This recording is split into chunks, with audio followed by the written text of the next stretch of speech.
Cleaning my glasses. The daily event of cleaning my glasses.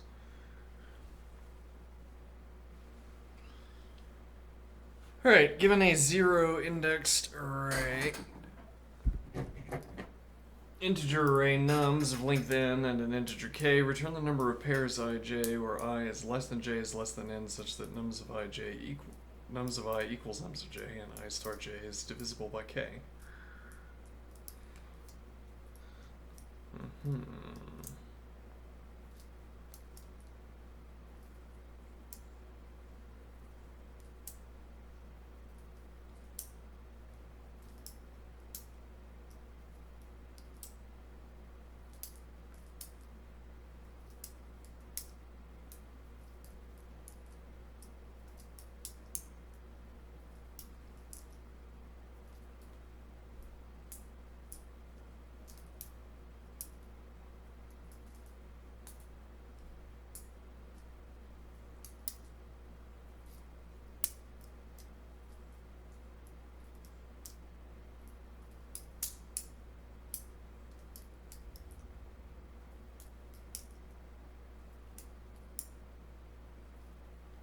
Trying to think if there's some divisibility trick here.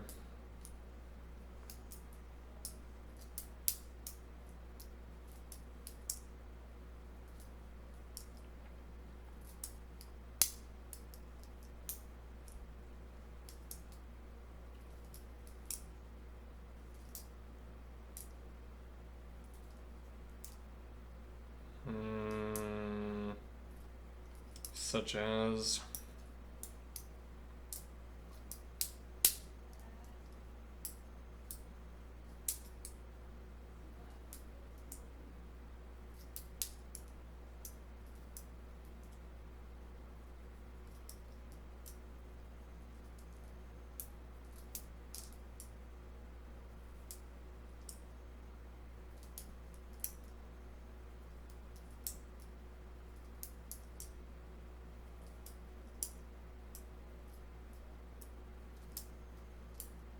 you do a kind of mutual divisibility test.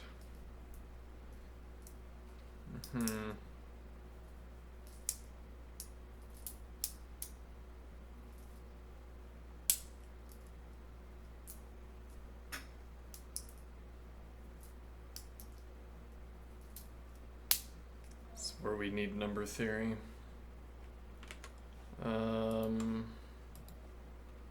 So if I have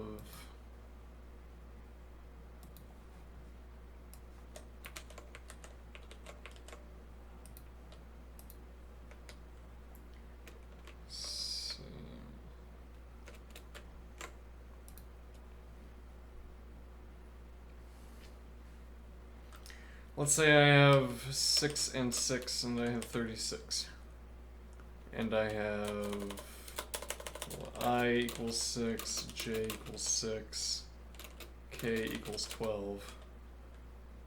I times j equals 36. 12 divides 36. But also 6 divides 12.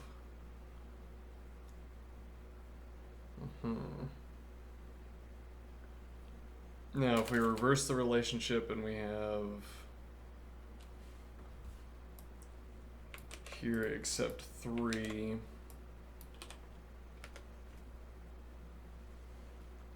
we have 3 divides 36, but also we have that 3 divides divides 6.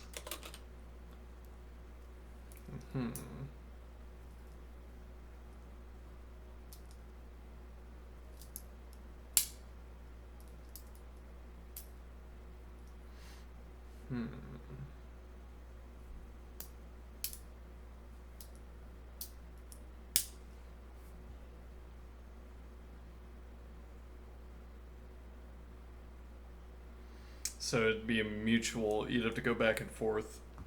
Mutual divisibility, maybe it makes it sound like you could divide in either direction, which is not correct, but rather test one and then the other. And we keep a tally of how many numbers have this relationship backward and forward.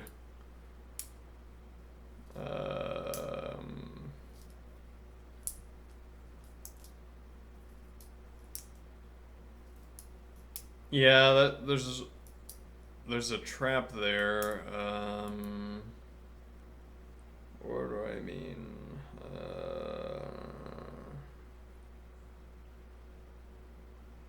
I mean, what you'd want out of this is that with each, you could keep a tally of how many numbers satisfy this kind of constraint. And then each next number you just multiply by that value. So to say we have, we find 6, 3, and 4 that all divide 12, and then we'd want to say, yeah, it doesn't work though.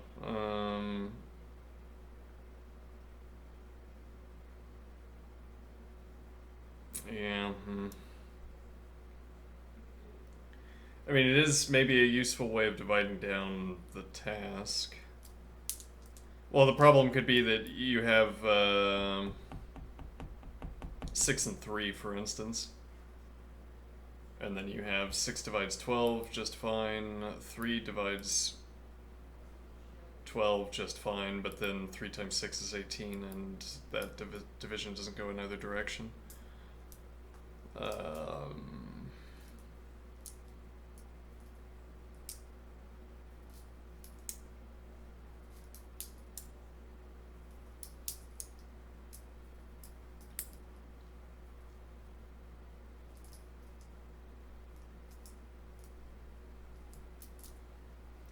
Okay, whereas this other set does go in that direction, or the test does work that way. I mean, 3 divides 6, so and it doesn't matter what you multiply 6 by. 3 will divide the product.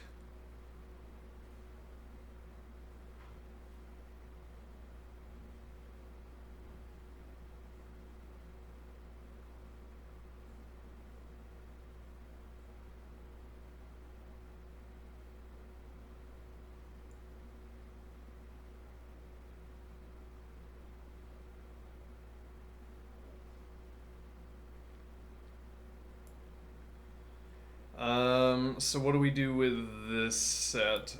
I mean, so if we kept 2 distinct sets, for instance, we could say the number of numbers where k divides that number. Alright, that is a direct multiplier. Every number we encounter gets multiplied by this quantity. Okay, so keep 2 I don't know, sets.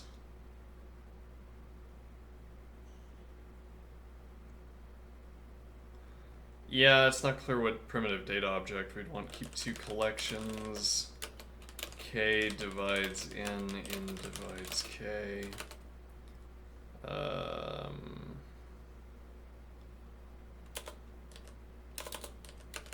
K divides n is a multiplier. On each next element. K divides n collection is a multiplier on each next element.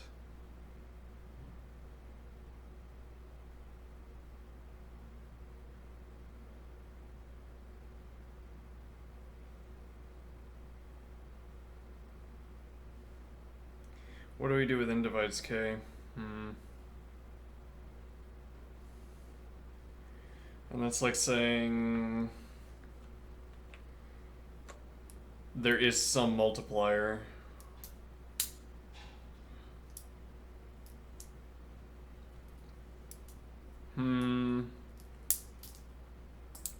There exist multipliers such that k divides n times m.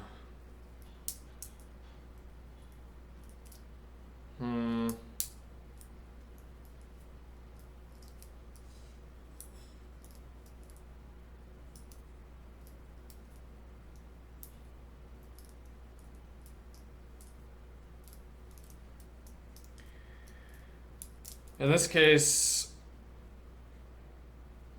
there might be a test here. So if we multiply 6 by 2, we get 12. By 3, we get 18. By 4, we get 24. So any even multiplier on 6 gives us a number such that k divides n times m.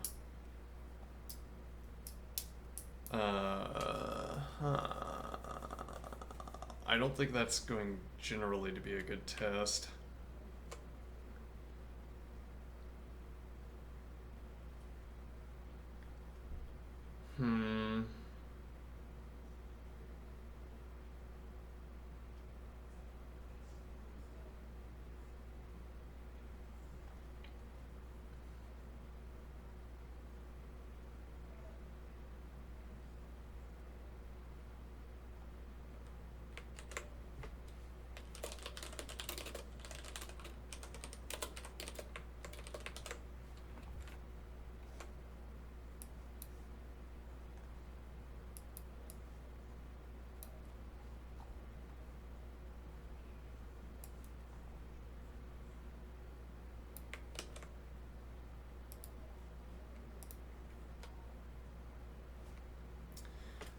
Could I design a new line deleter, I wonder?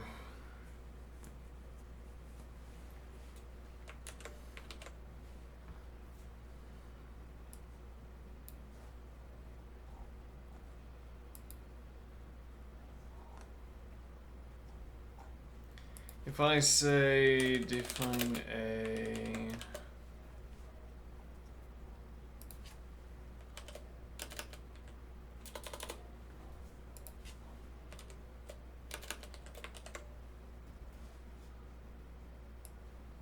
Yes. Now that has all of these new line components that I don't want.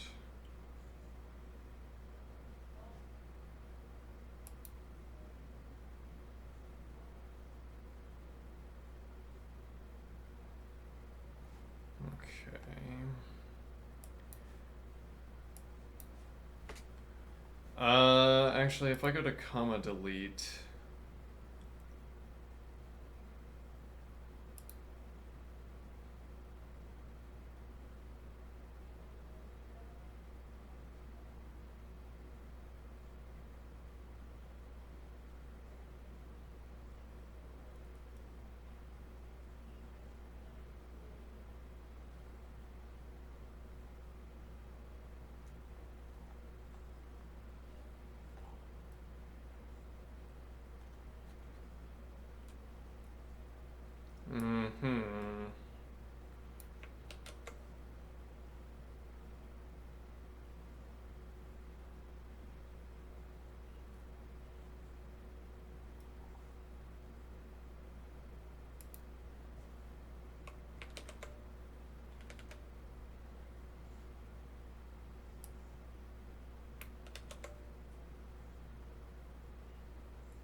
I don't know how that works.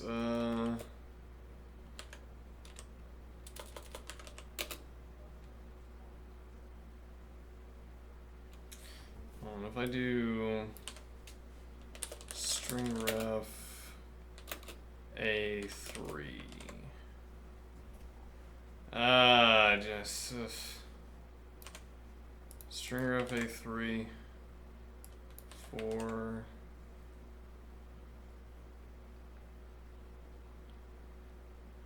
okay.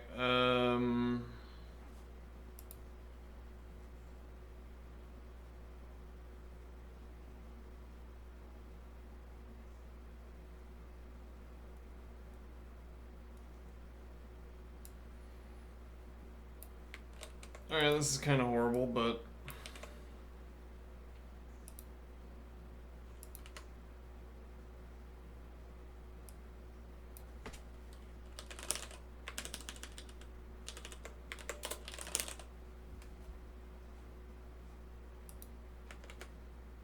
alright, so this will be delete comma.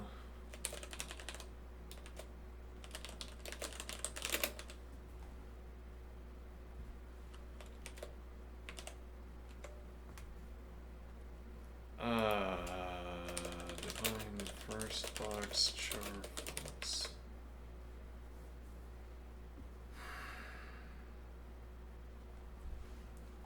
Okay.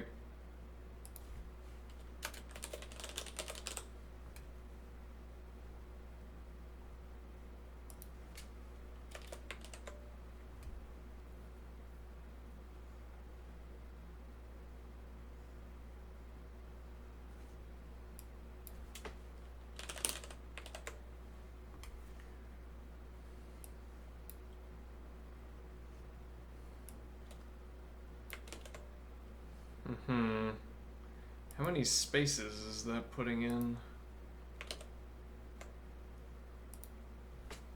1, 2, 3. Why would it be putting in 3 spaces?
Alright, now that we have a list of numbers, it took us a little bit to acquire. Alright, so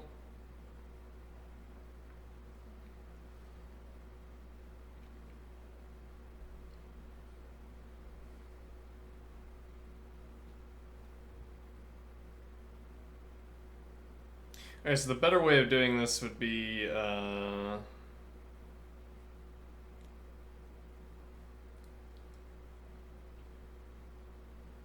there's not really a good way to do this that I'm thinking of. What do I mean? So we wanted to get a list that's on multiple lines because we want so many elements.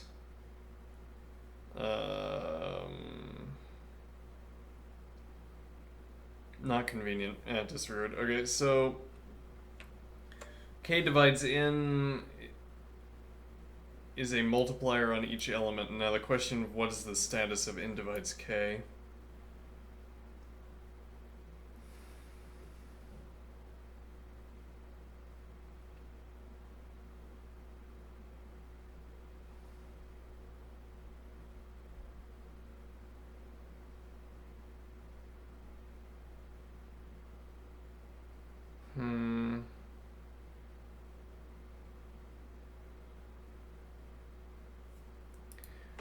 Let's say k equals 20. Alright, then we would have our set 10 divides k. So divides k.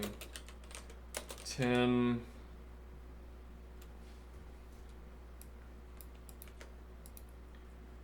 Okay, not 100, not 27, not 71, not 52. Okay, but we do have to ask. Right.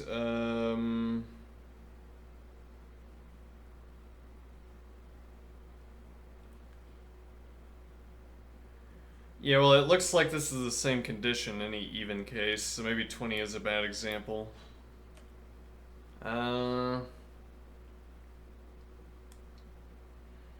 Well, yeah, so any even number that we come across.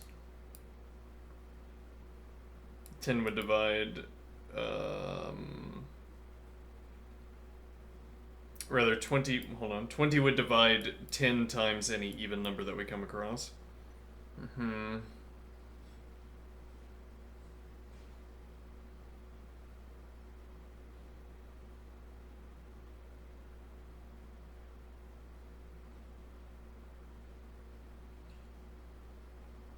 If neither number divides k, then their product can't divide k.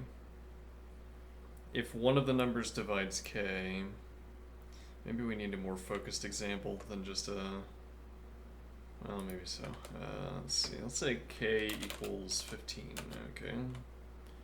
And now we have 3, 5, 10.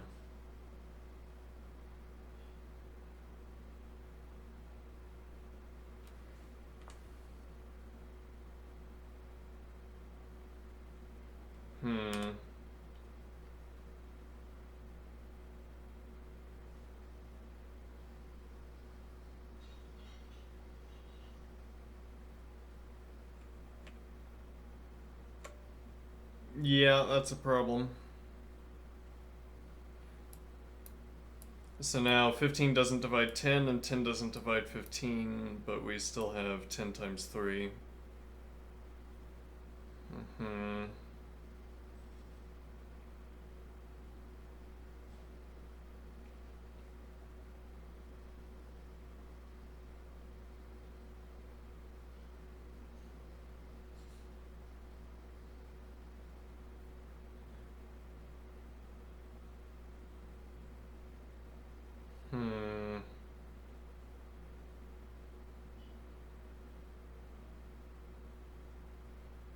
Yeah, it's like we'd want to be able to look backwards, as it were, because we'd want 3 to trip...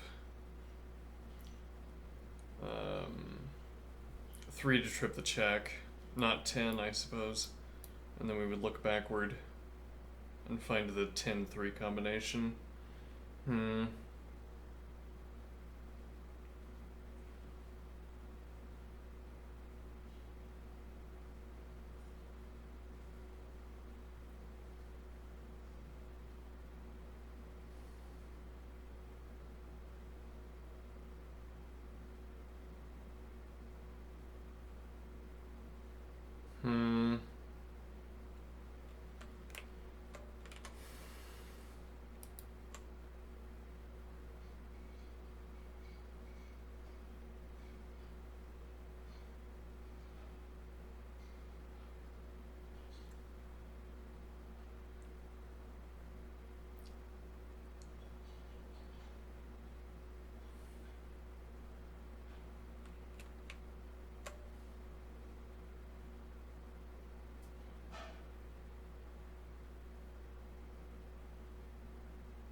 Is, well, 10 and 15 both so close to 30, but what is the relation that makes them close to 30, whatever that means?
Alright, well, we can just code this up in the standard way. Yeah, I mean, the problem is if we don't find a way of handling...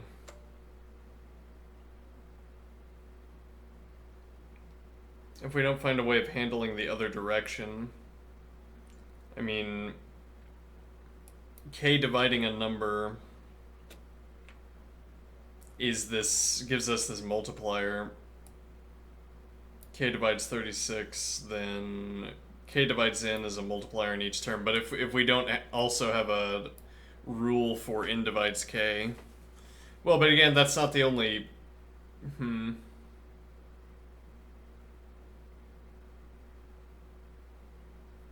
Yeah, because again, 3 divides 15, but we don't have a reason to look back on 10 specifically.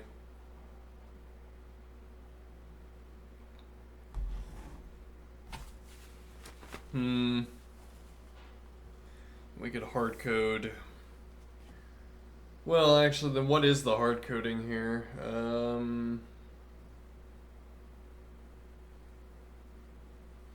Well, we don't have a vector. I guess we'd vectorize this, create 2 pointers. And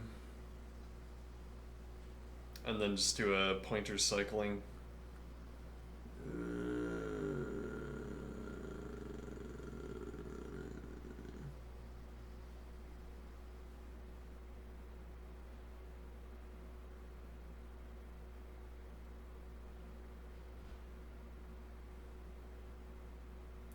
I wonder if we could generate a set if we're gonna do that kind of pointer cycling. What do I mean?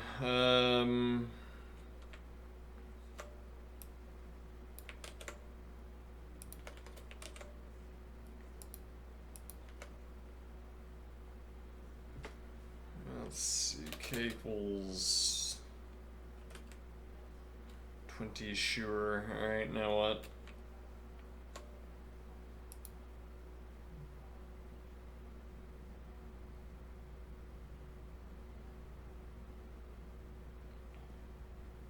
So we're cycling through and we want to...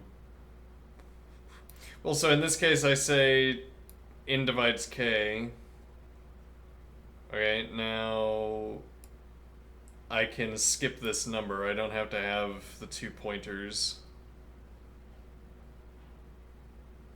Okay, because... So that at any rate speeds up the process. We can still make use of this n divides k set. Actually, this would be the n divides k set. No, it's k divides n. Right, we can still make use of the k divides n set. So when we get to 100, we get that k divides n, and then it would be length minus this number. Rather, length minus 1. Simply to exclude this number from that set.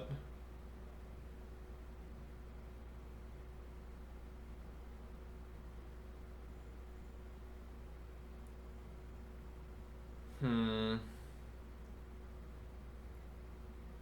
little bit distracted.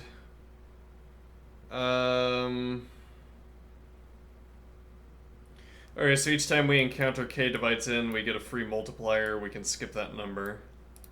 We hit 27, for instance. Well, so, I mean, is there something similar we can do with n divides k?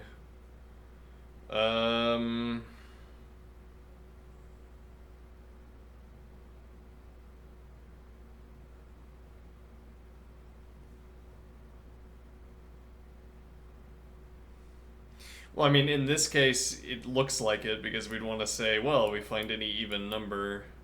We only have to ask even or odd. But let's think like... Let's take this same set and suppose that k is equal to 9.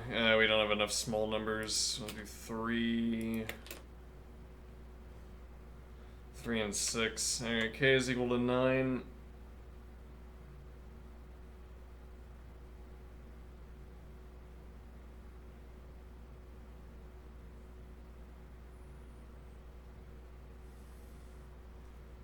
So this pointer idea, we'd have a pointer on 10. Yeah, this is a little bit disheveled. This example's not coming up, not forming up here. If we go back to this case 20, okay, we're moving the pointer along. What is that? Well, so we have a second pointer. Alright, and so far as we know, we can apply the even-odd question.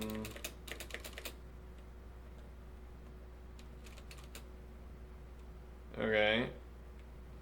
Though that might only be appearances due to 10 and 20 being the way they are, or whatever way that is. Alright, so now instead we have k equals 9.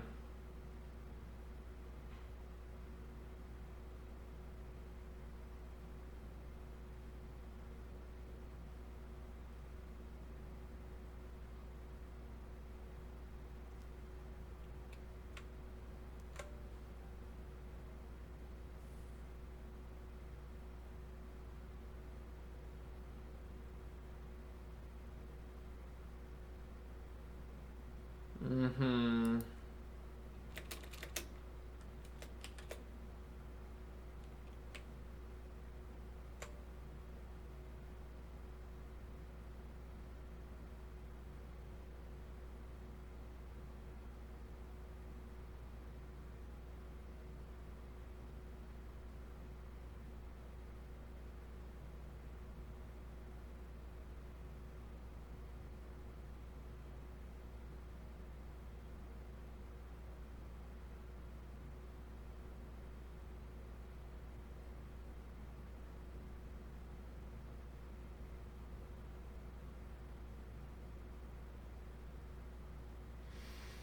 It's not the case, for instance, that k has to divide one of the numbers.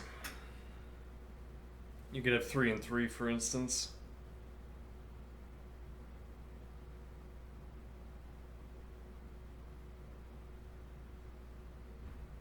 Hmm.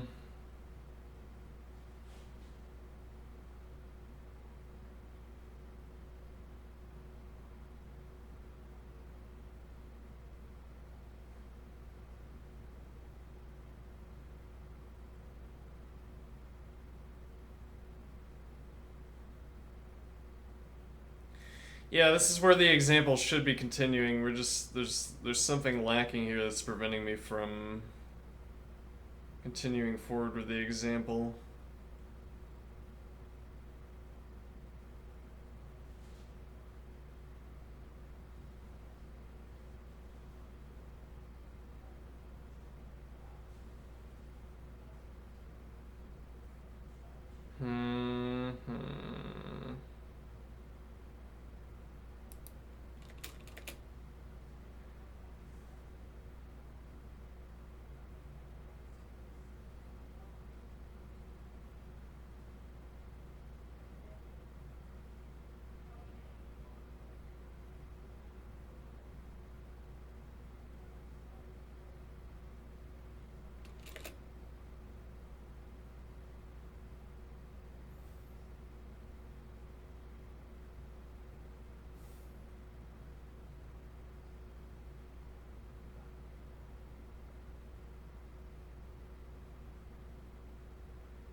Hmm. So I think this observation about n dividing k and k dividing n has something to do with, if we have 9 and 10, we'd have to have 90. 90 would be the first number, then 180, then 270, and there are no numbers in between that are divisible by 9 that are multiples of 10. Okay, so in that case, for each number we could ask, is this number divisible by 9? Mm-hmm.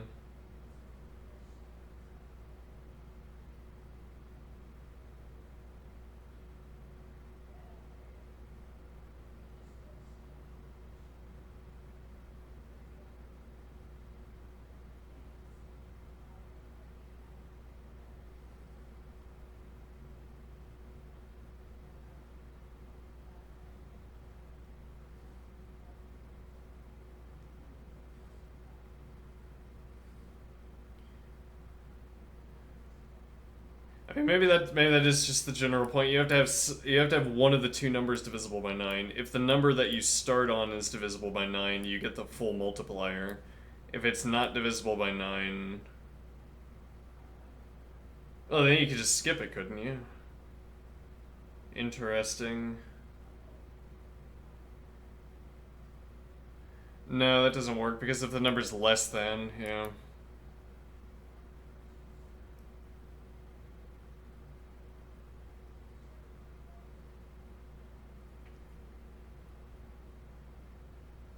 If you have neither division, 9 doesn't divide 10 and 10 doesn't divide 9, then we skip. 9 doesn't divide 100, 100 doesn't divide 9, we skip. 27. 9 divides 27, we take the length of the vector minus 1. Now the remaining question is, as we keep returning to, 3 divides 9, but what do we do with that information?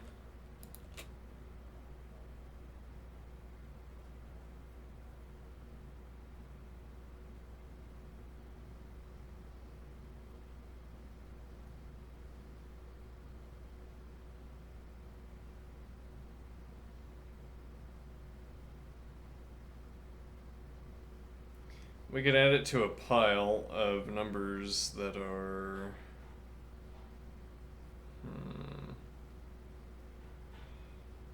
Yeah, I don't know, we'd want something similar with 6, right? But 6 doesn't divide 9 and 9 doesn't divide 6. That seems like a strong candidate for putting into our pile.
Yeah, well, so 3 and 6 multiplying up to 18, and 9 divides 18. So it's...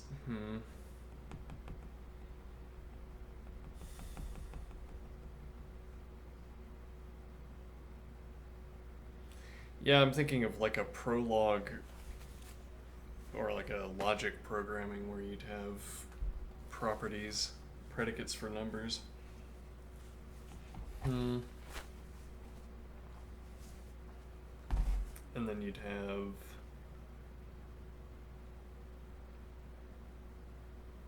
No, I'm not sure what I'm talking about here. Alright, maybe today is a little bit of a slow day.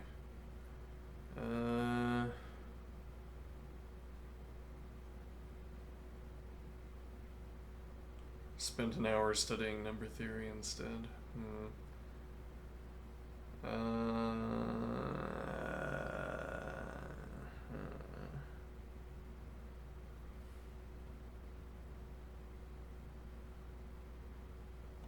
Yeah, so we have two numbers that don't divide 9, and where 9 doesn't divide them, but we get a product where 9 divides the product.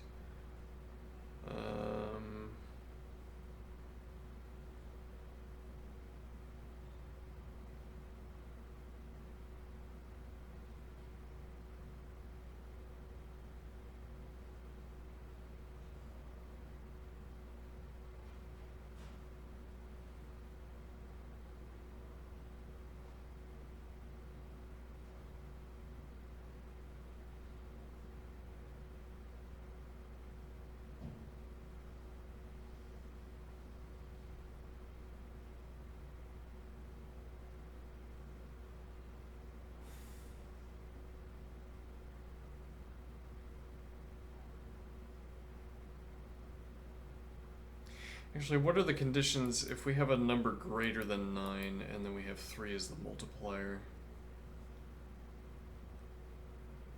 Not 10, not 11,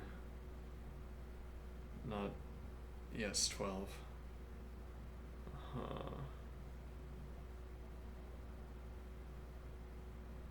36, 9 times 4. So if we had 12 and 3 to get 36, that's divisible by 9. What is the pattern?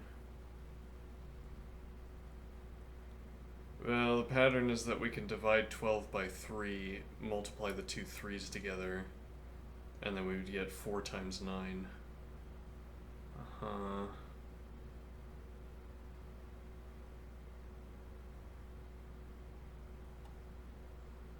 Okay, so the idea here might be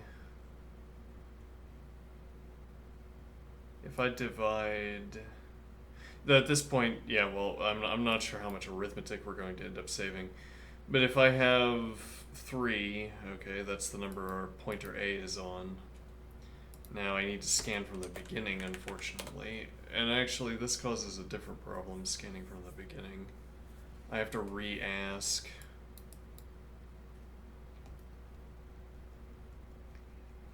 Yeah, because if I'm taking advantage of k divides n, and I'm getting the full multiplier, then I want to skip over all of these cases.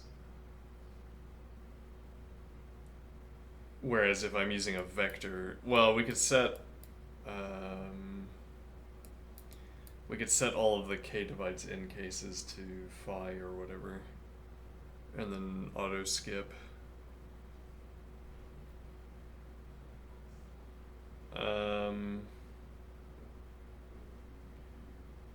Okay. Also, we can easily start at the end here. There's no conceptual benefit really to moving forward through the vector.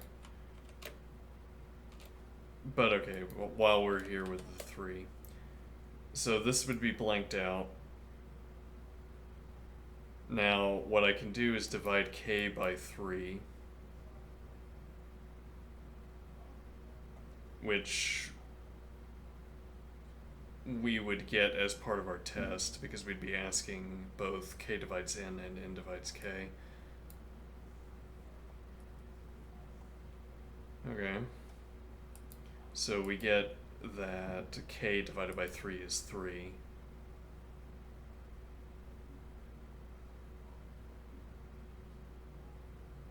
Three times 3 is 9.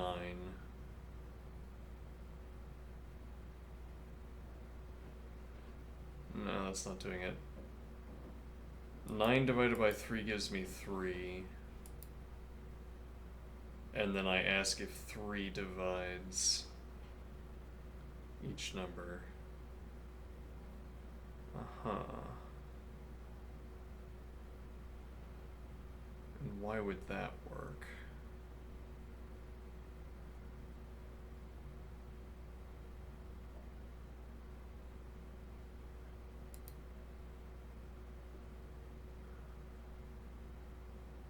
I don't know anything about number theory. I don't know why anything would work or why it wouldn't. Yeah.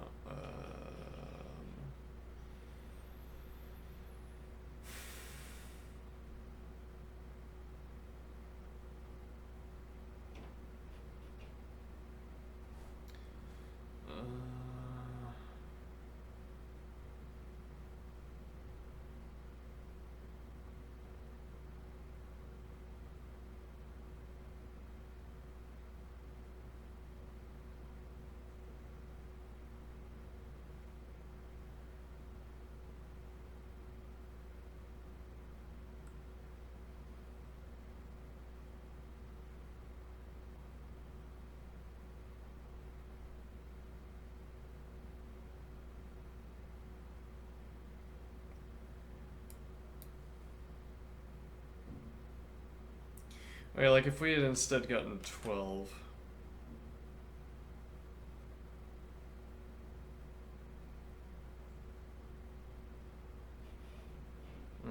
This would have to be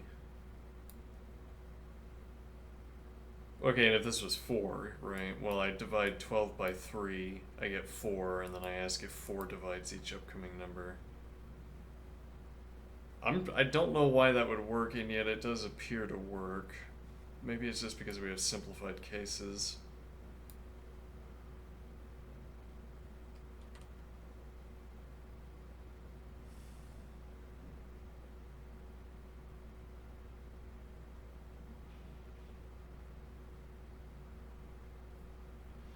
And I think of a counter example here. So we have 3, 6, 9. 3 divides 9, giving me 3, and now I ask if 3 divides 6.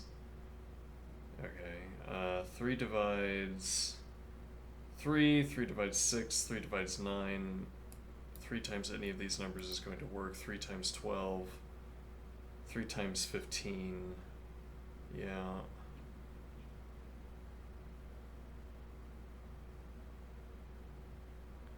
And this cuts out the multiplication arithmetic, incidentally.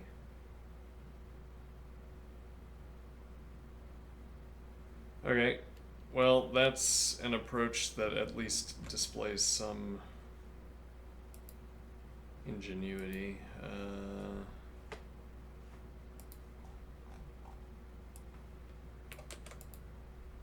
I feel like there's...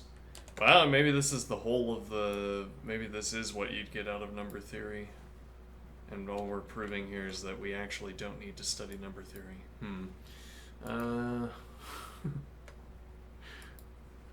Alright, let's see.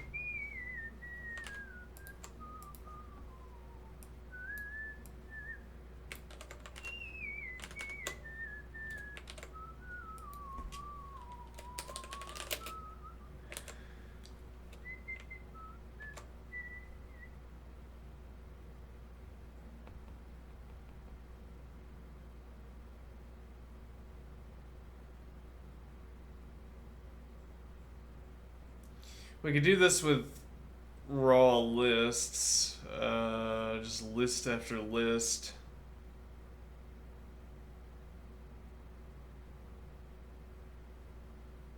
Instead of using a vector. That could be a fun alt solution, see what that does. But first, let's solve it in the sensible way with vectors. Okay. So we're going to have two functions. Define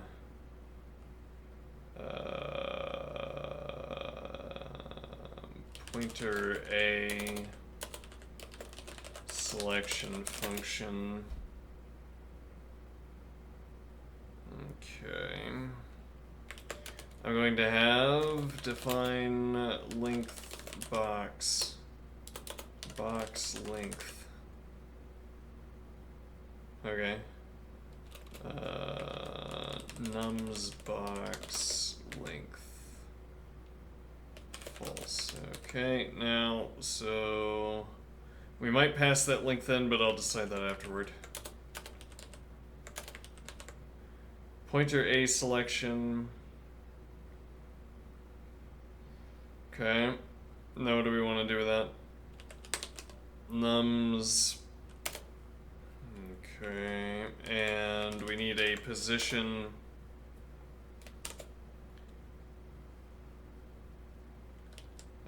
Define pointer A.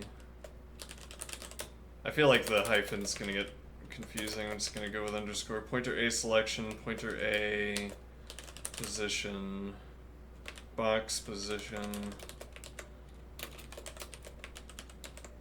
Alright.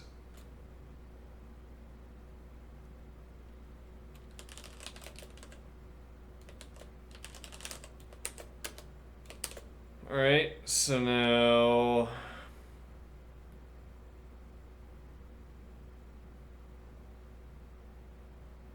Wait, so can I maybe skip numbers?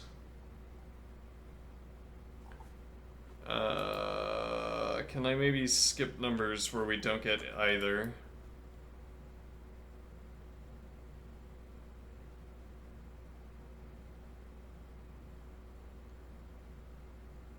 Uh-huh.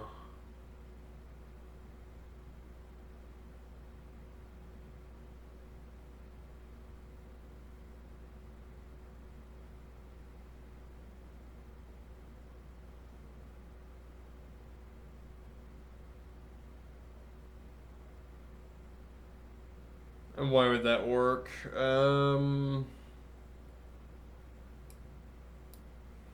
Skip numbers where we don't get either.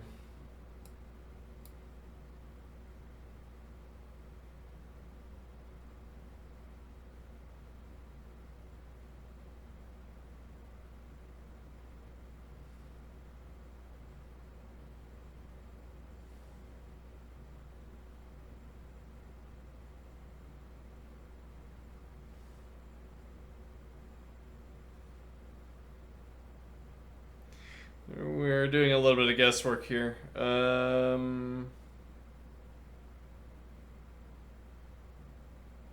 Well, the point would be that, like, let's take 10 for instance. Okay, we're only going to get that if we get a multiple of 9. Interesting. If I get a multiple of 9, like 27, then 10 gets auto-counted by multiplying through the length of the... length minus 1, rather. Adding length minus 1 to the accumulator. Okay, and if I don't get a multiple of 9, then... I don't... this doesn't do anything. Yeah. I mean, 10 doesn't get involved in any of the cases.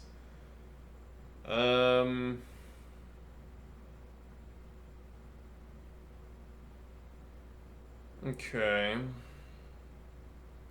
So the idea is that if we don't get either of the two division relations, we skip.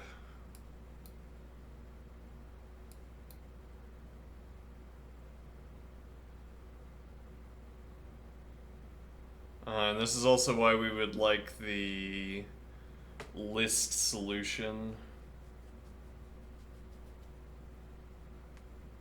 What do I mean?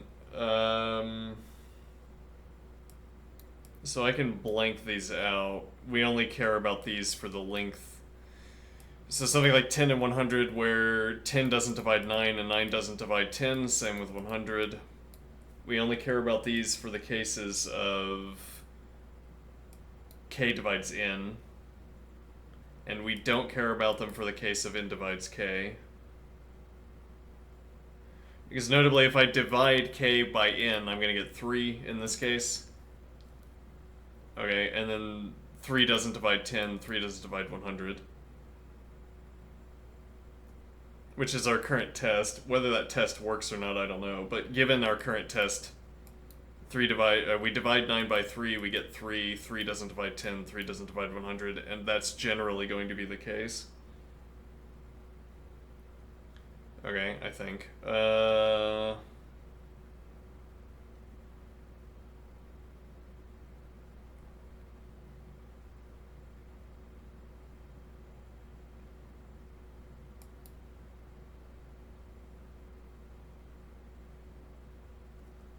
156. No, never mind. Let me think here. Okay, so why we would want a list, once we have the length, we only care about these numbers that fall into neither of these boxes because of the k divides n cases. So I don't want to have to keep scanning over these.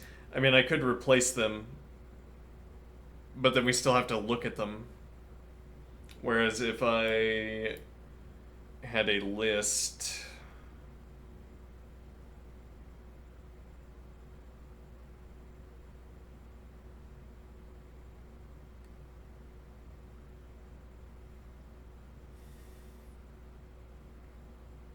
Incidentally, the last sort of case here is represented by 369, where... but is it though?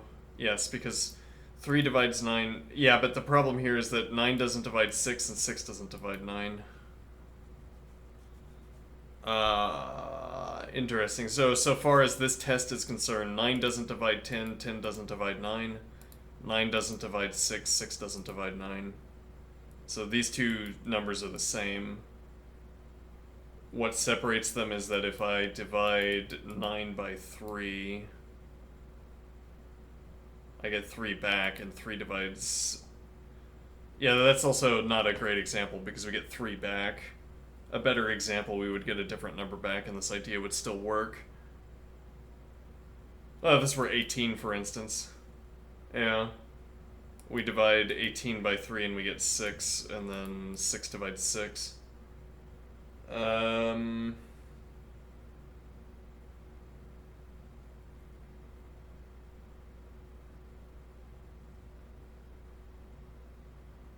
But okay, so the point here being that we can't just delete these numbers on the basis of no mutual divisibility status, because we need to cycle through them with 3.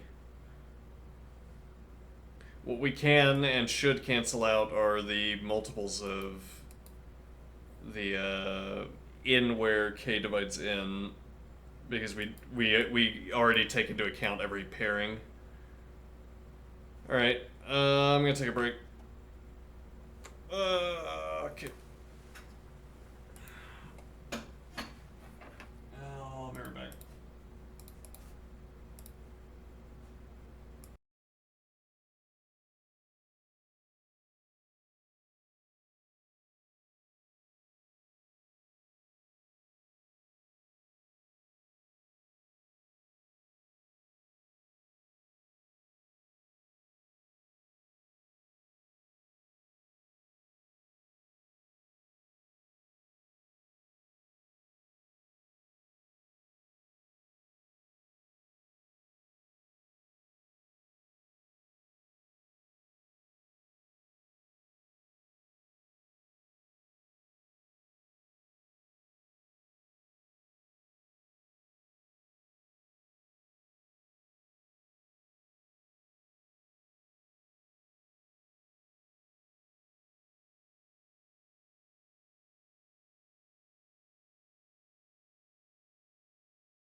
Okay, I'm back.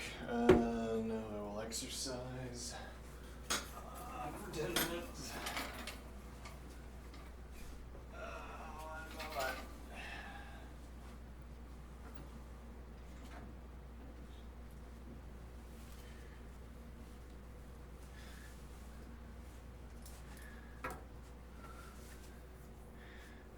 Okay, so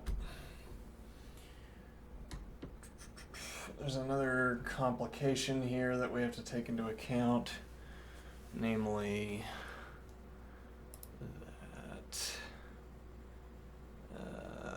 let's see.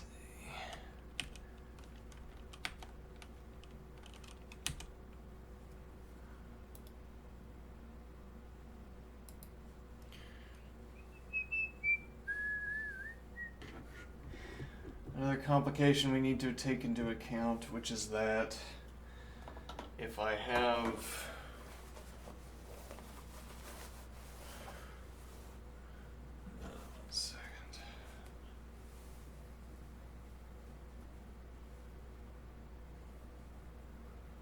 right, so we have the cases where k divides n. We need to tally up those cases.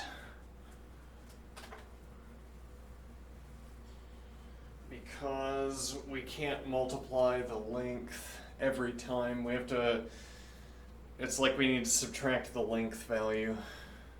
We need to subtract, it's not like that. We need to subtract 1 from the length value every time we get an equivalence. Rather, 1 from the length value every time we get a k divides n case. Because we would be double counting if we added the full length every time. Something in my chest. Guess we'll do legs.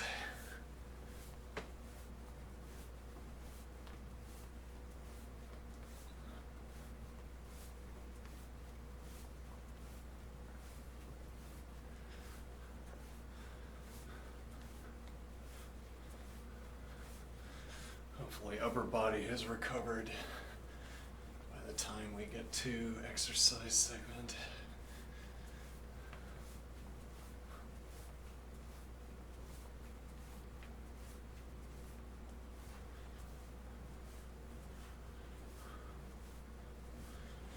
I can also avoid the chest a little bit. Let's see. Yeah.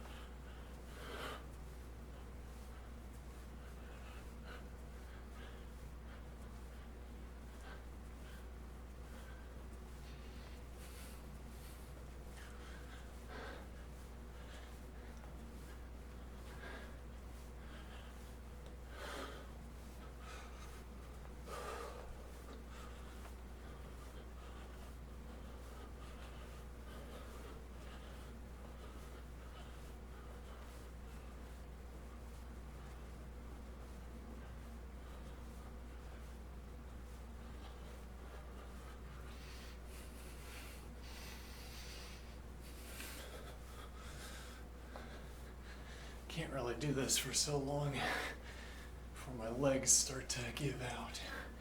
Interesting. Apparently this isn't covered by squats.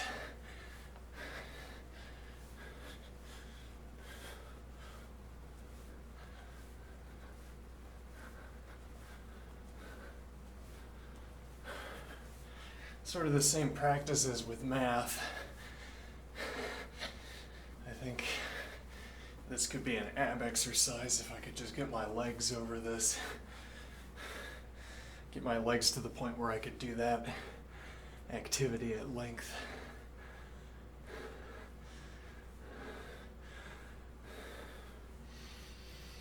But, right, so we have to get the intermediate skill.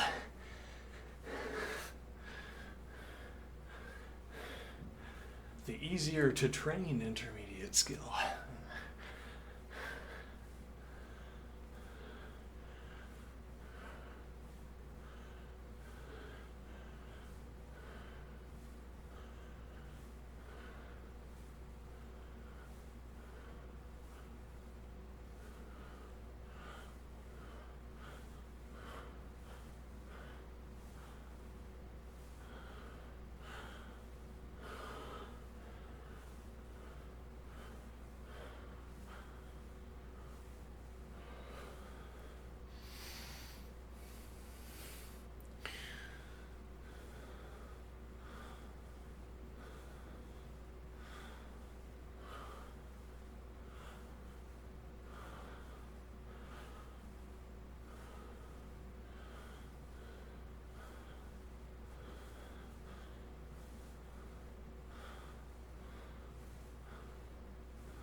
I think I see a method, a routing, albeit with a difficult to handle edge case.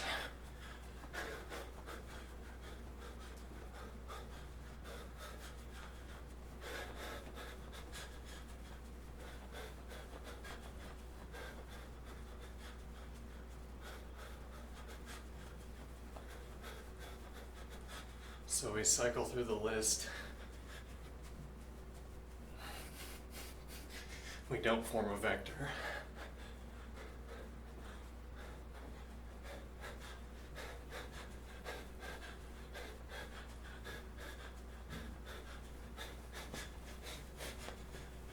We cycle through the list. We identify n divides k, k divides n.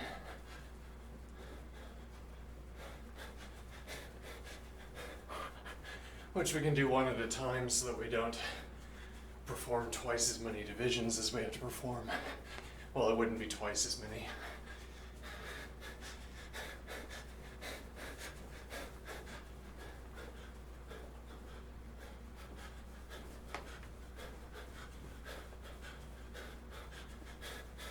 But yeah, we perform one division at a time.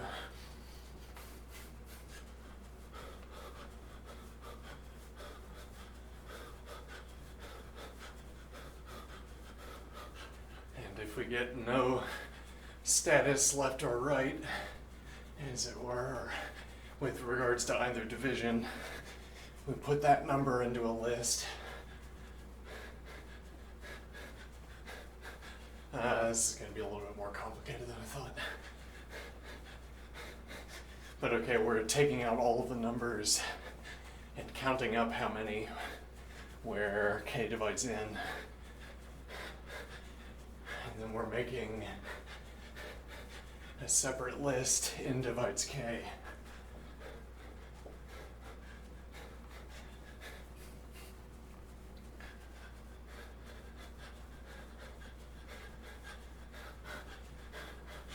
Yeah, an annoying edge case that increases the cost of this quite a bit.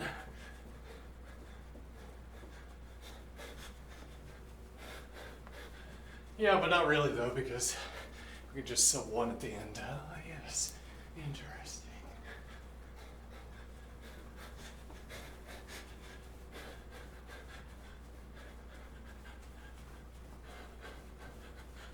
Okay.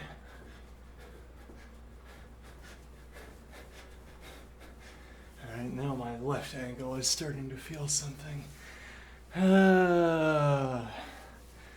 Guess we should have done actual ab exercises. We could still do a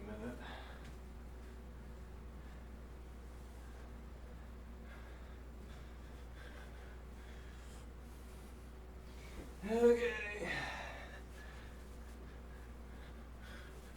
Ab exercises.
Alright, well that's not really enough, but it has been more than 10 minutes, so I'll put in abs for the next.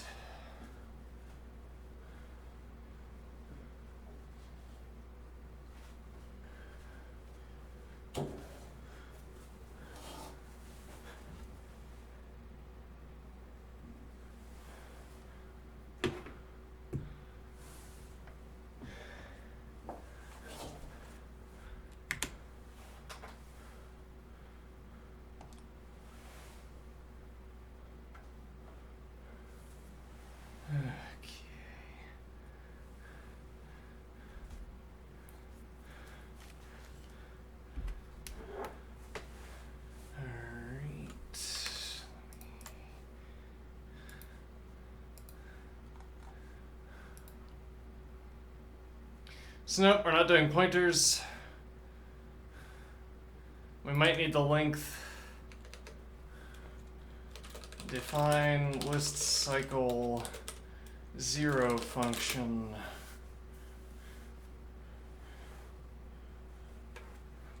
One second.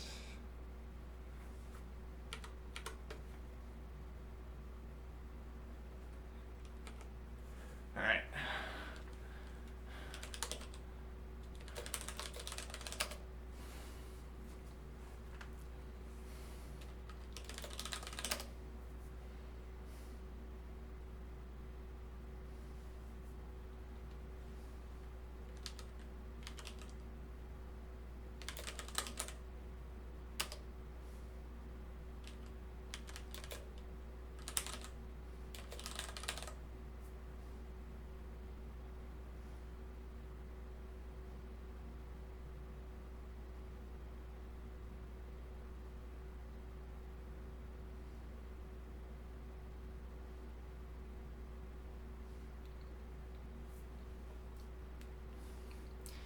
There's a possibility that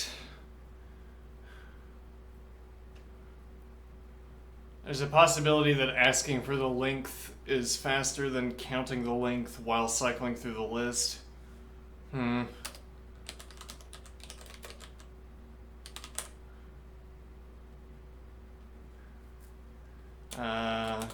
Counter. Okay, let's see. Count and counter are two distinct types. And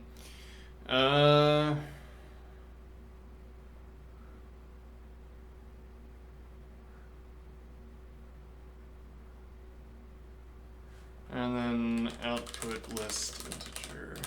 All right.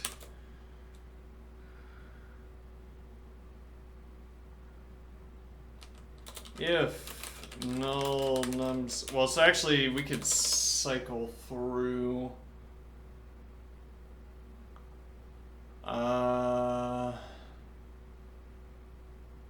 Yeah, let's define this as a typical function first and see if we can transform it afterward. We have a nice template for it. Get some practice with the list comprehension. If null nums list integer, then don't know yet. All right, else let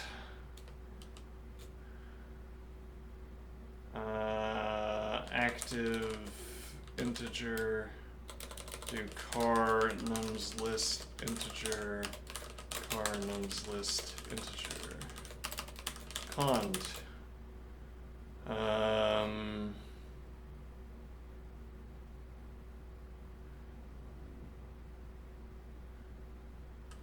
Actually, we could do this as an if as well. If integer divides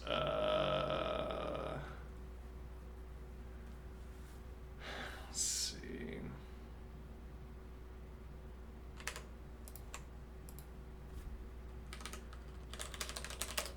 Is the modulo operation as expensive as division?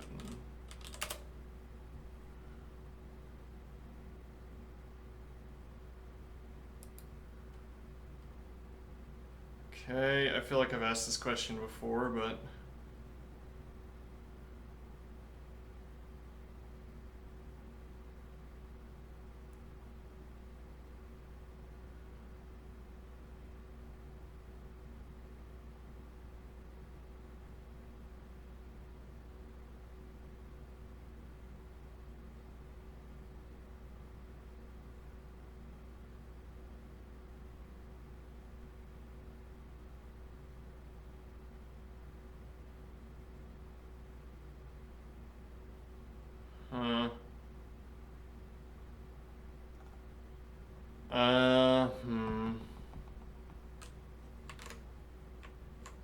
Alright, if integer divide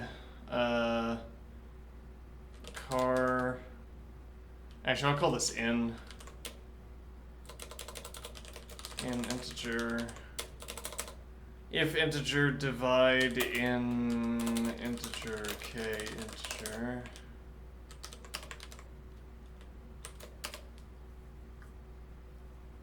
Then let me think here.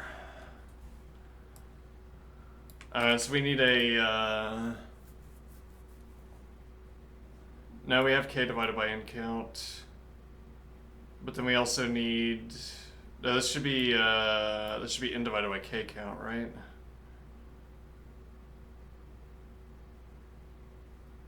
Let me think here. Well, I know we need that. I guess we'll arrive at. Sure. We'll arrive at the other requirements later. Okay, but then this needs to be k divided by n. Okay.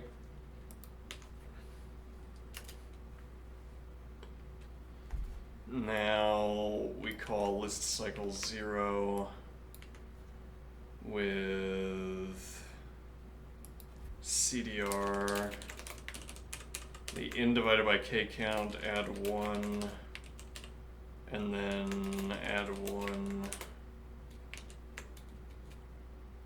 Okay, else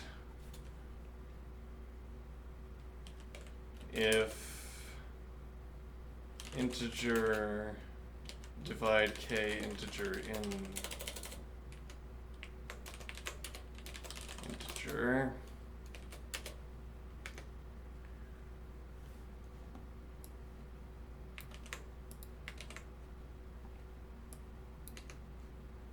Let's see, still need to add 1 to the counter.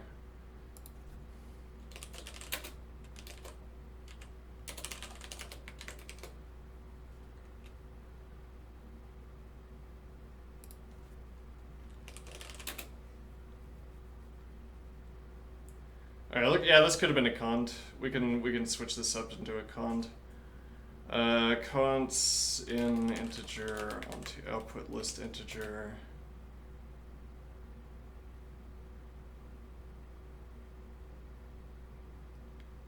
Alright, else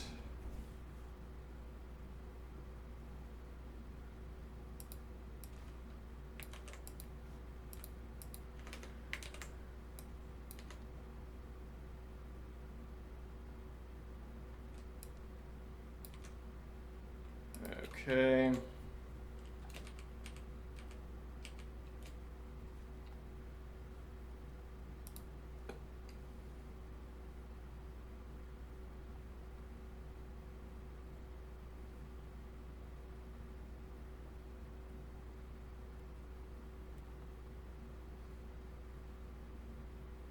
Probably we can do this with list comprehension. Whether we prefer to do that is not so clear. And now what do we do at the end here? This we should probably be able to do with a map or a fold left.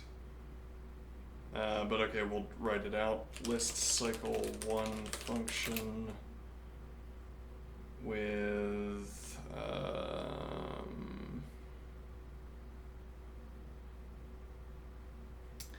oh, hold on. So this is actually,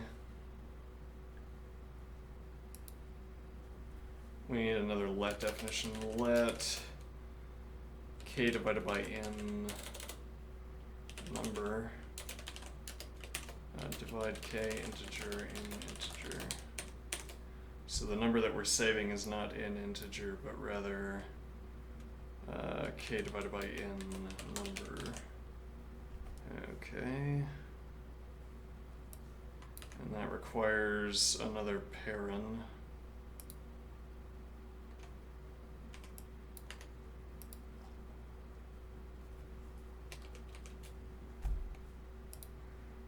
Okay. We deleted an extra parent that was hiding in there, which is why I added 2. Alright, now what?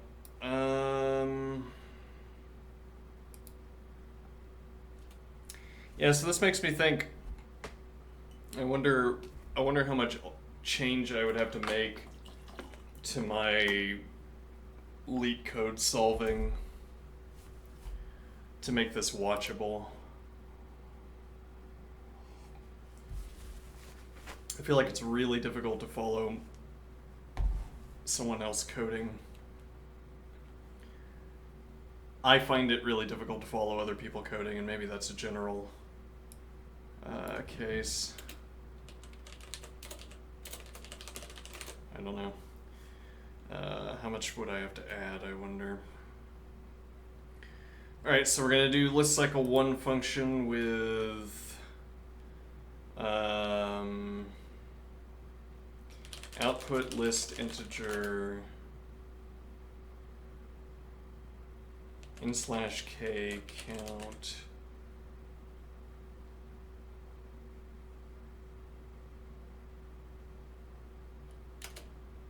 k/in list integer and counter. Okay.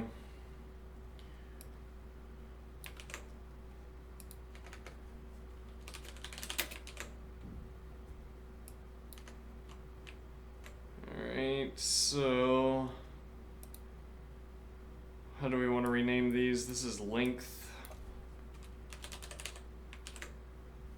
K/in list integer in/k count. So we don't really need this.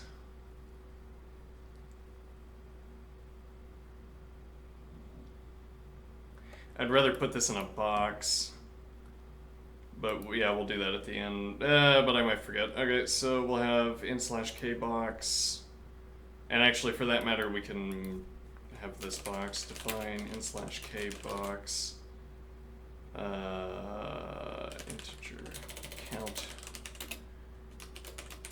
All right, and so now begin set nums box length counter set in/k count, no, in/k box count to in/k count.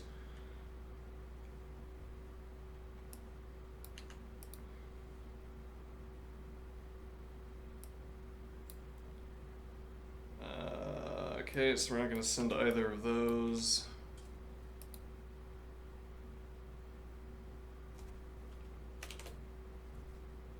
Now, I haven't proven that the math on this works.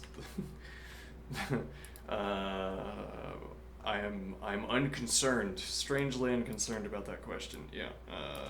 Let's see. So, if it doesn't work, we'll find out, and I'll have gotten practice in coding. Though how much practice one needs in coding, one wonders. Okay, so we could dope this list, not for nothing.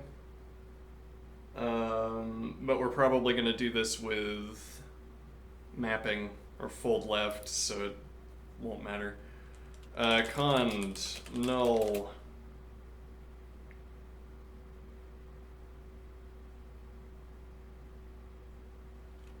output list integer.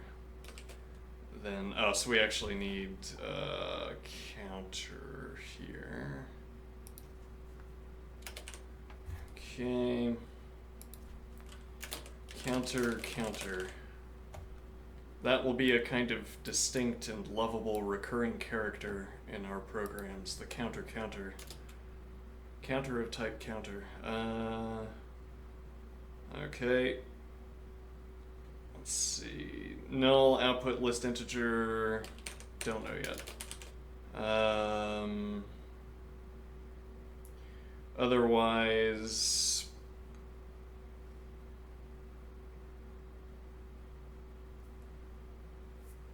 yeah, actually, it might be more complicated to do this without mapping or folding. So what we want to do is we want to take each number in the k divided by n list of integers and check divisibility status with regards to every other number in output list integer, and then we want to sub 1.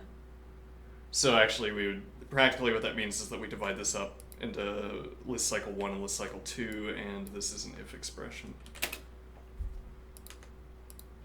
Okay.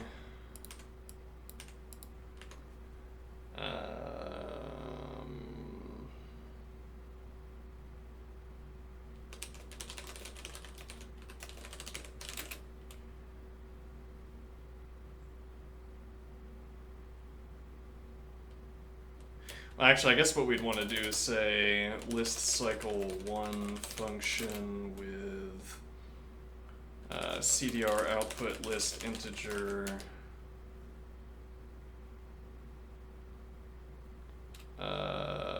CDR k/in. No, we don't CDR this.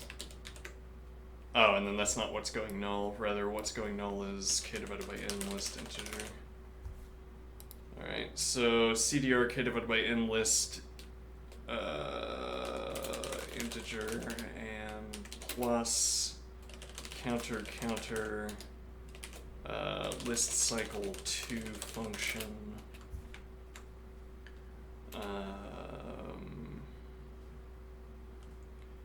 with output list integer and car of k divided by n list integer. Alright. And then define list cycle 2 function with, why am I calling this output list? I'm just going to keep that name. I want, here there's, I don't know what name I would choose, and this maintains a continuity of naming with the preceding, so good compromise name, I think. List cycle 2 function, output list integer. This also needs a counter. Okay, then divisor integer and counter. Alright. Cond null output list integer. And this is where the doping of the list would be most relevant, because we have to cycle through this list so many times. We could eliminate our large number of null checks. Null output list integer, then return counter, otherwise integer divides car output list integer, divisor integer. Actually, this needs to be sub1 counter, divisor integer, then list cycle 2 function with CDR output list integer, divisor integer, and add 1 counter integer. Otherwise, lists CDR output list integer, divisor integer, and counter integer. Okay.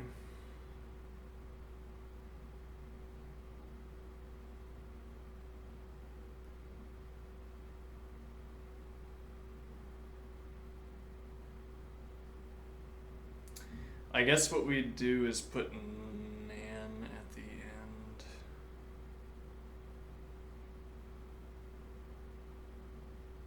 Oh wait, we could put 0. Ah, interesting. Yes, we could put 0. We could put 0 at the end of output list, and then we always get integer. So then I could ask instead float. Is divide 3 4 float? Flow num rather. Or is that something else? False.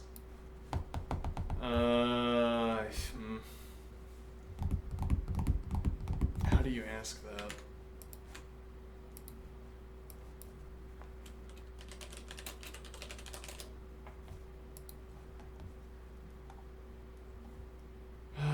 Let's see.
This is wrong.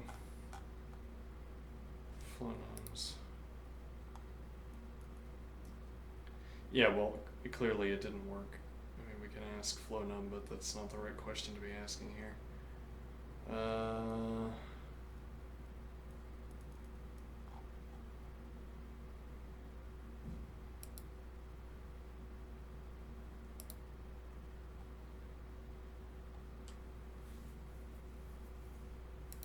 Exact integer.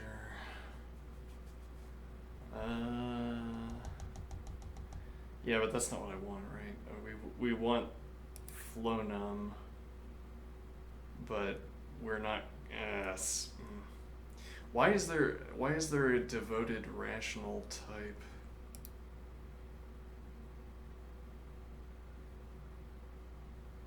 Inexact doesn't work either.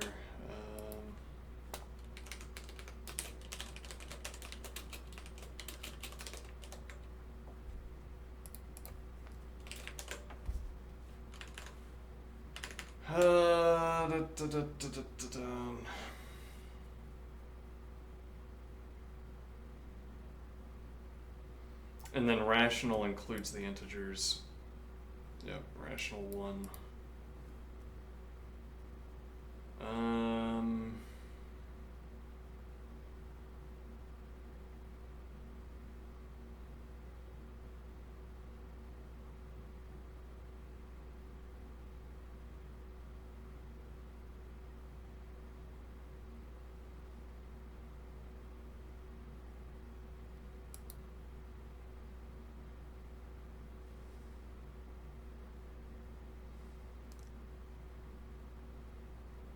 What is a fixed num?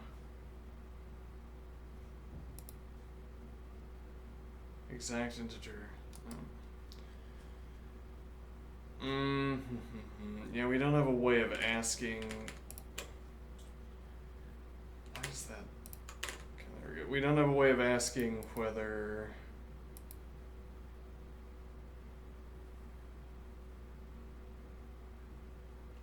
Let's see.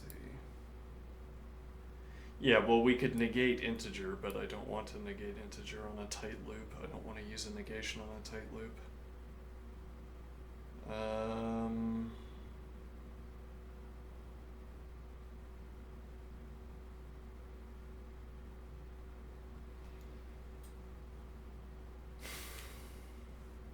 So we want a way of asking whether this has provided a non-integer value, but apparently we can't ask flonum for whatever reason.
Yeah, that's annoying.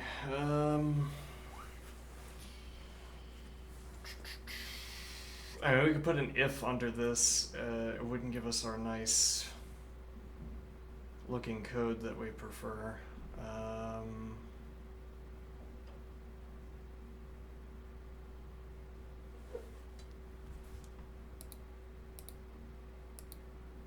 This isn't a flow num and it isn't inexact. So the the only question we can ask about this is not integer. That's I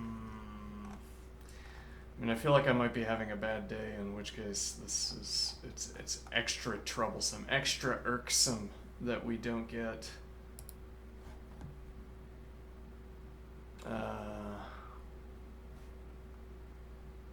this comparison or question that we want, this Boolean generator that we want.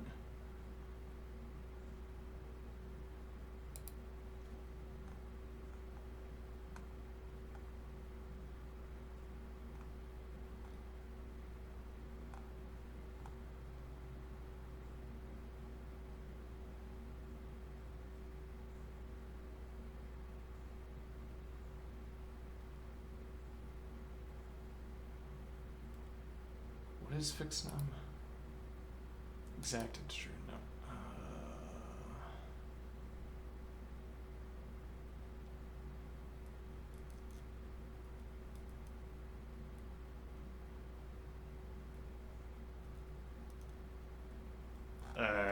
So we can ask single flow num, double flow num, fixed num. We can't ask non-integer rational.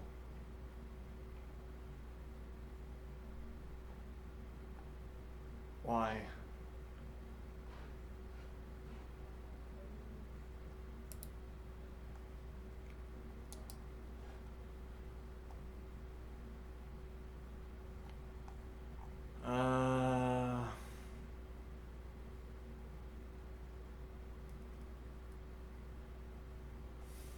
So the point of this is that we want to guard the termination check under... Yeah, I mean, we might end up doing this with a fold left or what have you. But yeah, we could guard this null check. I mean, actually, I'm wondering, this would be interesting to test. We have to perform so many null checks, and I assume there's some kind of mechanism in a fold left or what have you that has to perform these null checks. It might end up being that doping the list makes it faster to use hand-tooled recursion instead of high-level functional options. And in that case, we want we want our non-integer rational. It's making my blood boil. Why do we have so many? And none of these, not single flow num. Well, what is single flow num? I don't understand that. Let's see if I ask single flow num. I doubt. False. Okay.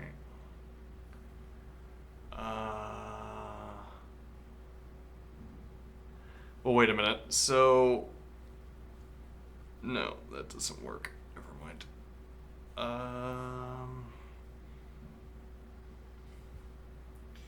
If I ask for a numerator,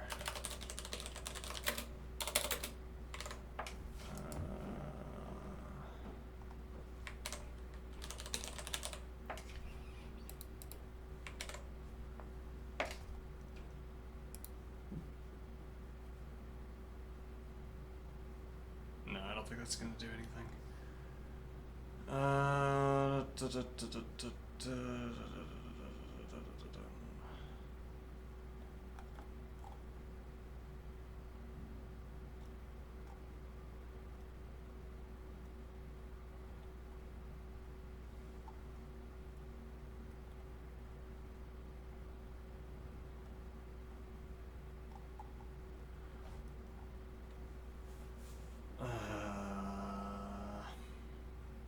What's integer length? Interesting number of bits.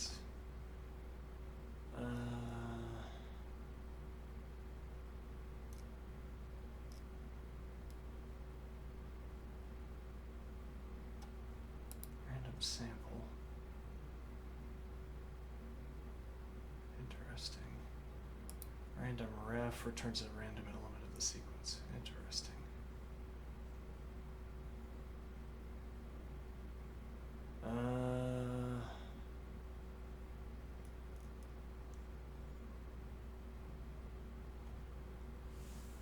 So if we asked,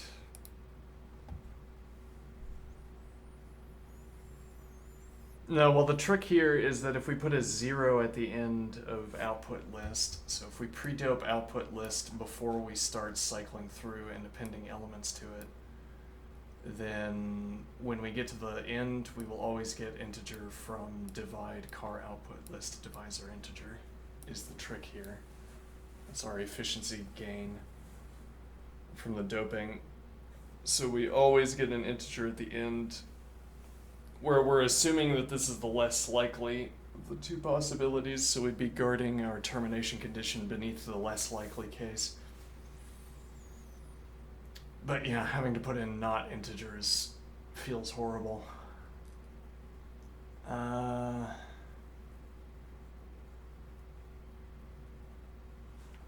Okay, let's see.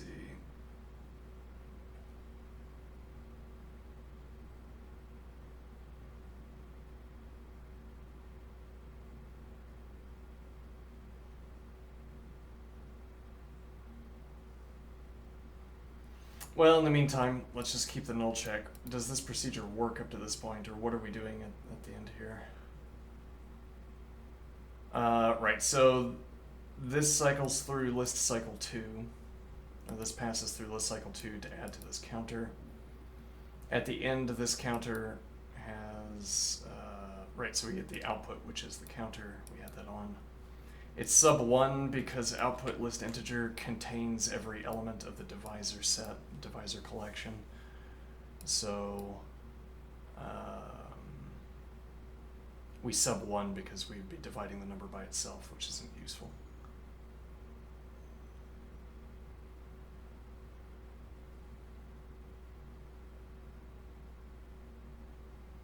Right. Well, we couldn't form a pair using a number in itself. Right. Okay. So we sub 1.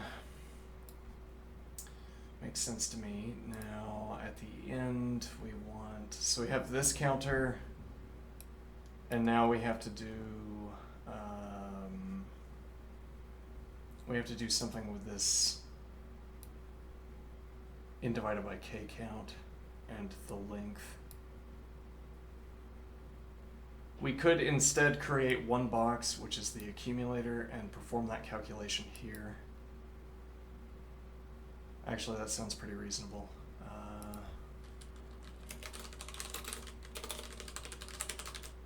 Accumulator box integer false. Okay, but what is the math that we have to do, or what is the formula we have to follow? So this gives us the length of the entire list. Okay. Now we want length. We want a. We want the sum. How do I describe this? It'd be 10 plus 9 plus 8, e.g. if we had length of 10 and we had 3 in divided by k elements.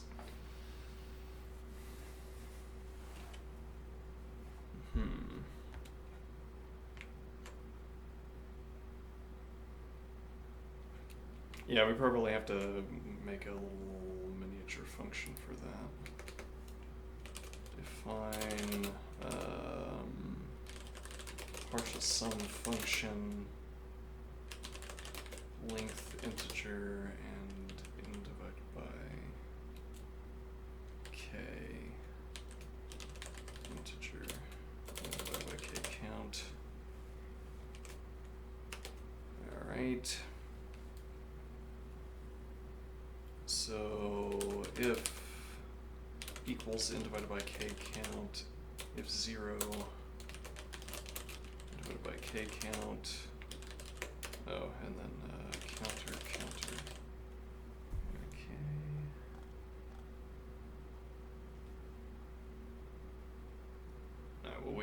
called this function yet. Then counter.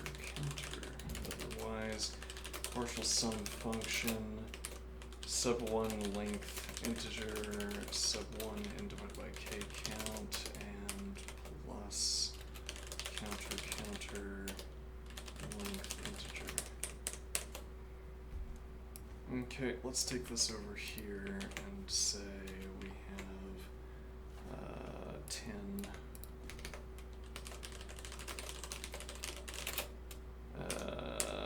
And we have 3, and we have 0. So 10, 19, 27 is what we expect to be the answer here. Alright, that's fine.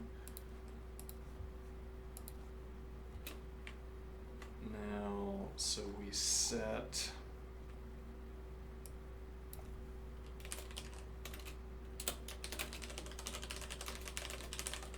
accumulator box integer. Actually, why would we do that? We don't need a box at all. We can just send that in here, store it in where we're already having to store an integer. Okay, so this will be, you can also delete a parent there.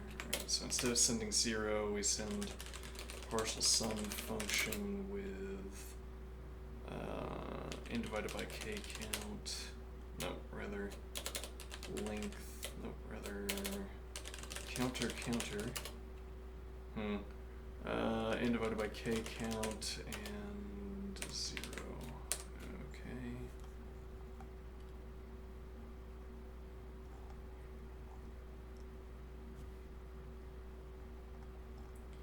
All right.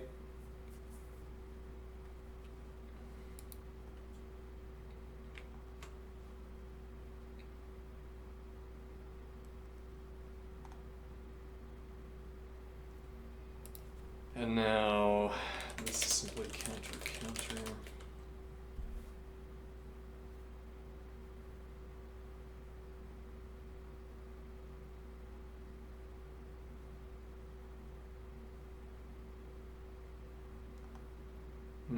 Okay, then what?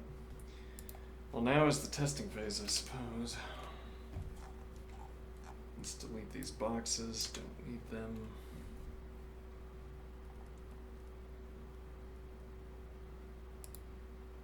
Assignment? No thank you. That's what we say. No thank you to assignment. Okay, so list cycle 0, which we call with nums k 0 null 0 and null as of now, but we'll be doping that maybe. Alright, and now count pairs.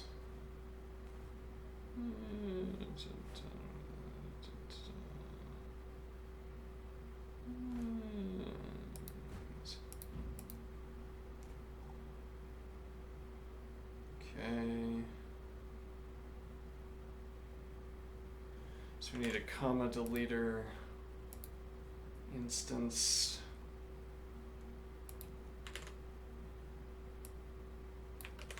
K equals 2.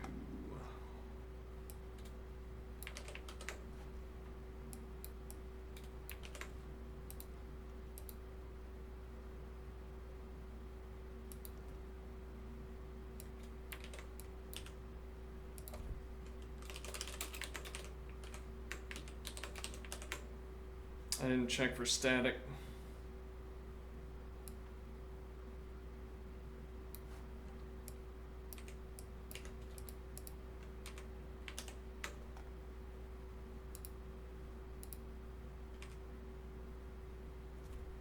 That's not why it's bad syntax if it is.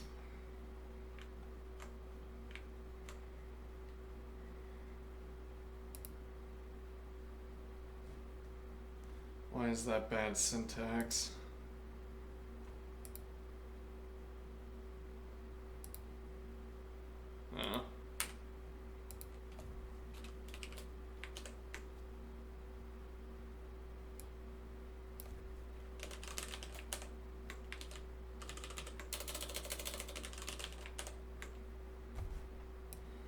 16, incorrect. Okay,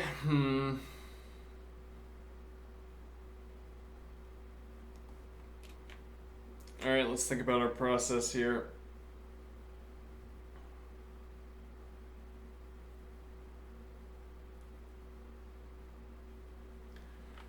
Okay, maybe we have to,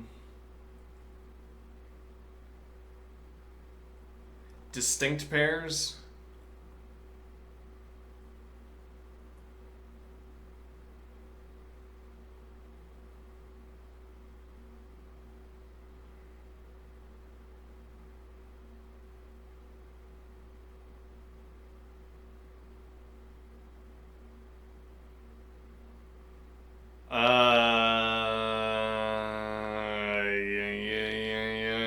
Okay.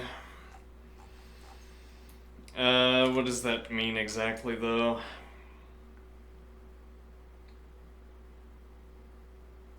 Right, well, they have to be distinct numbers, but also they have to be distinct pairs. Yeah, because otherwise we'd get 2, 3, and 2, 3. It's not so clear how many 2, 3s we'd get, but this is one copy of 2, 3.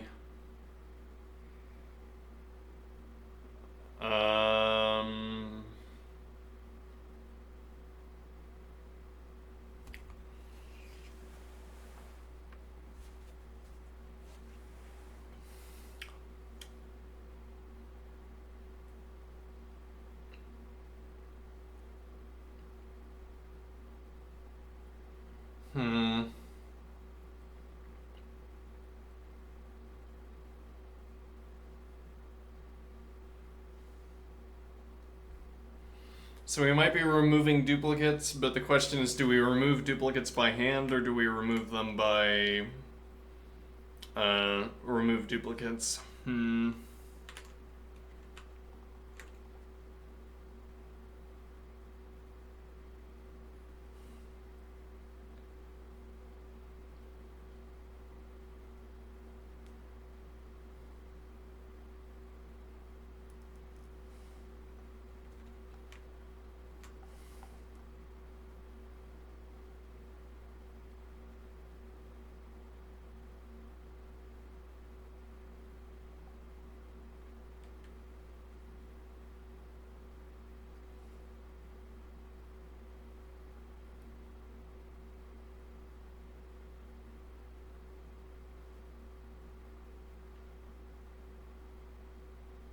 What exactly are the rules that are imposed on us by this remove duplicates requirement?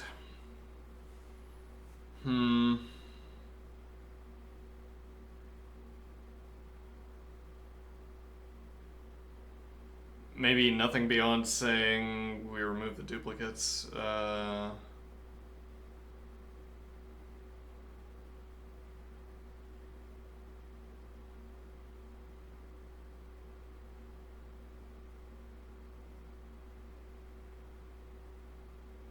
Wait, what? Okay, I think we've completely misunderstood the problem request here.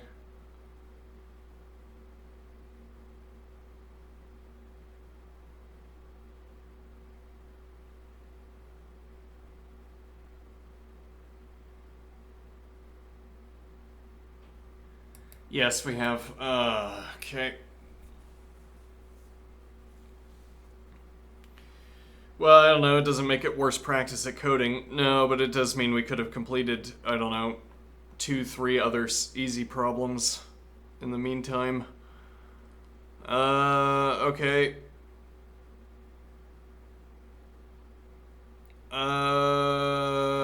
What is this instead? So we're saying the numbers at the indices are equal, and then we multiply the indices. Yeah, well, I mean, none of these problems make any sense. Like, none of these problems have a practical... Most of these problems do not have a practical application. So saying, why would I ever care about the index value? I mean, there might be a reason, but why would I ever care about the index values associated with two values that are equal to each other in a list? Why wouldn't you?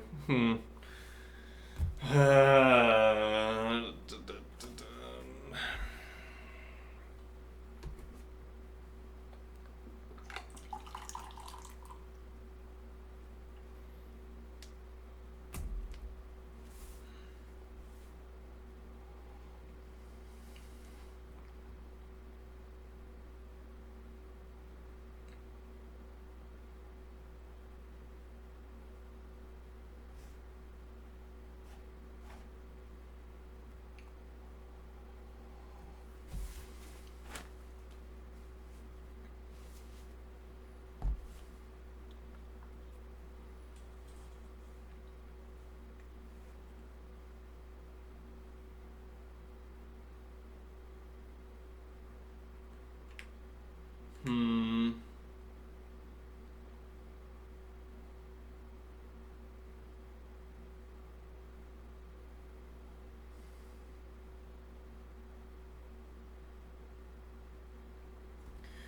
So I go through. I create a hash table. I const on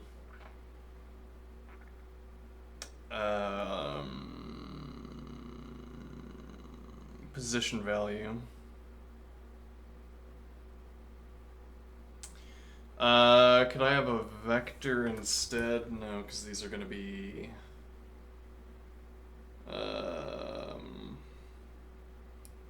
Yeah. Well, actually, yes, you could have a vector if you're willing to make a 100 long vector. Well,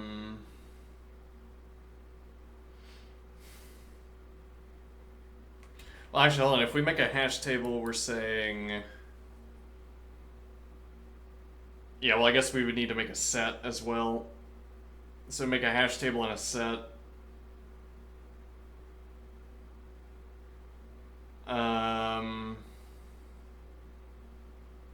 Okay, we make a hash table and a set. And then we do set first over and over again until the set is empty. We also make a list to remove duplicates at the end.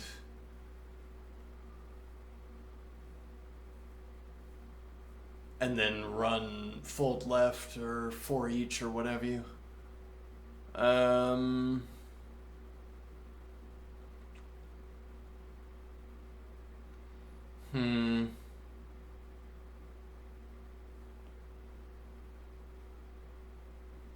Yeah, it's numerous speed tests that we could be performing. Alright, so this is a failure.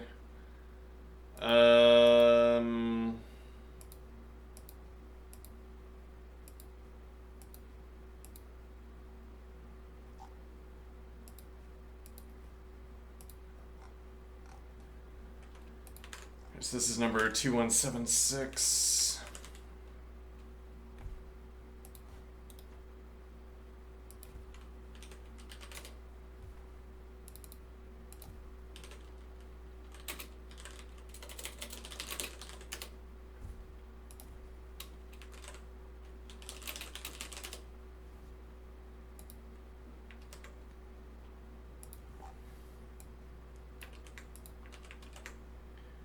Okay.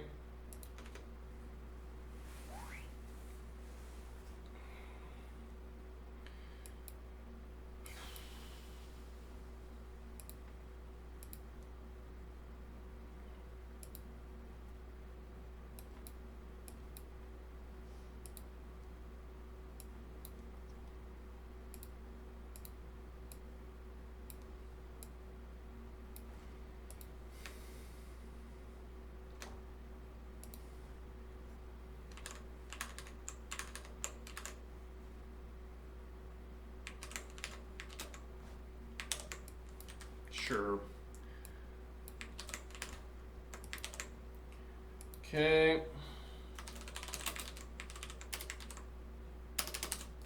Find list cycle function.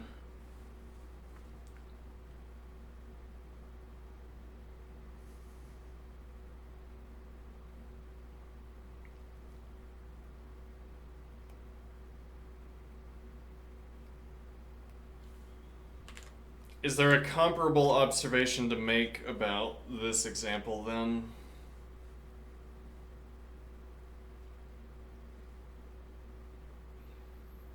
Hmm.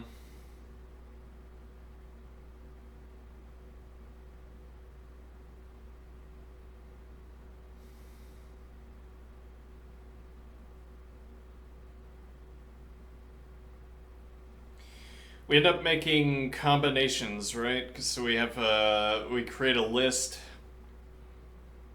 in our hash table. So we hash value, which is 3, to a growing list of position values. And then we run combinations.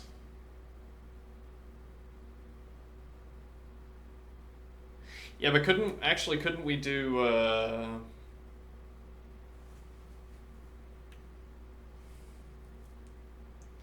couldn't we do a comparable scan to what we were considering before?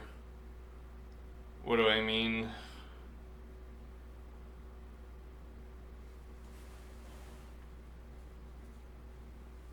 Um,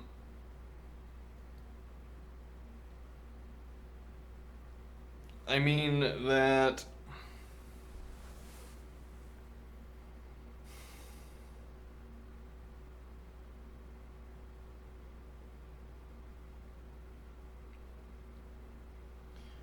we're going to have values like 0 and 6.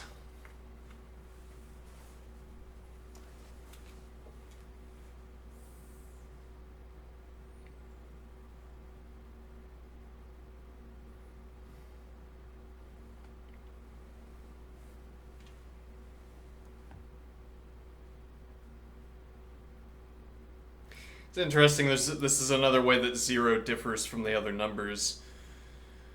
0 divided by 2 produces an integer in all cases. There's no other case where the numerator could be less than the denominator and you get an integer out. Huh.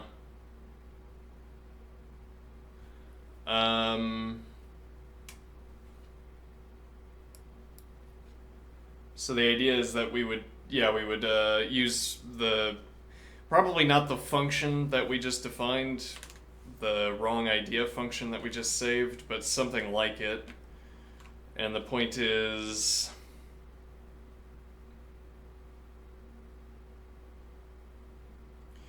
I have my list. I want to cycle through the list and ask, does k divide this number? In which case I multiply by the length. Okay, but then I'd have to take length of list. Yeah, but length is a cheap operation. Relatively cheap operation. Cheaper than performing division. Right, or for that matter, performing multiplication and then division. So actually, yeah, we might be able to incorporate the function we just defined fully into the actual solution. Which at these numbers is probably unjustified, but we can do it anyway. Alright, so list cycle function, we have hash.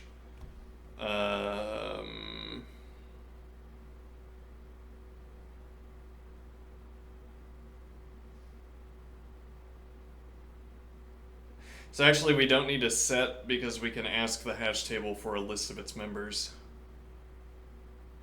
List of its keys. Hash value dot position and nums list value. Alright. And position. Yes, that is a good substitute for... Okay, let's see. Null cond null nums list value.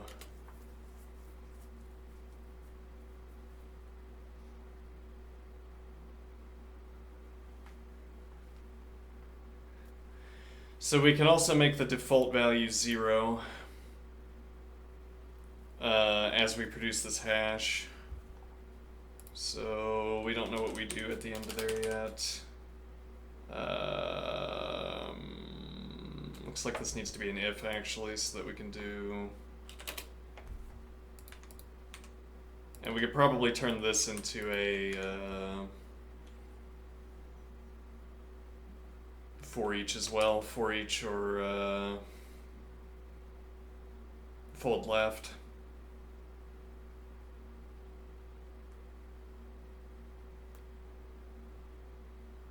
Yeah, actually, so we could do let hash value.position fold L lambda value.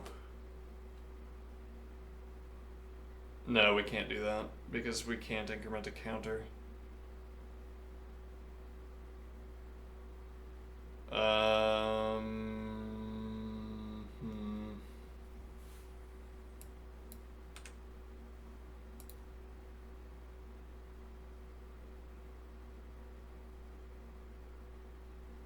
Well, we'd have to increment a counter by performing set.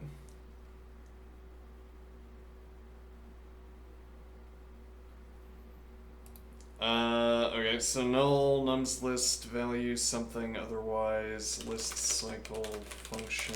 No, otherwise let ref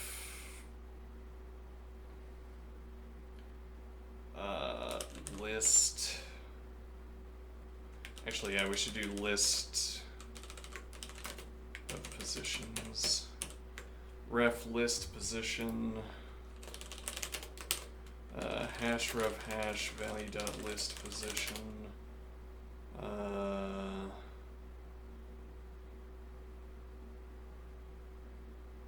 Then we're going to do car nums list value. Okay. Oh, and then we need a fallback, which is. So this could be null, but it could also be list 0. We'll do that for now.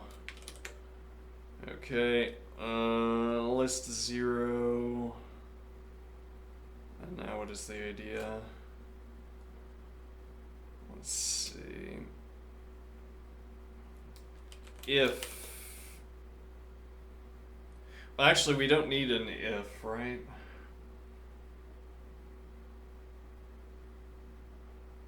And actually, for that matter, we don't need a let definition, though. Yeah, okay, so we run list cycle function cdr nums list value hash set hash value dot list position car nums list value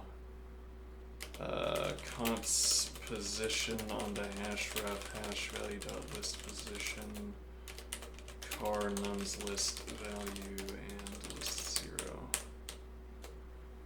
Okay, and then add one position.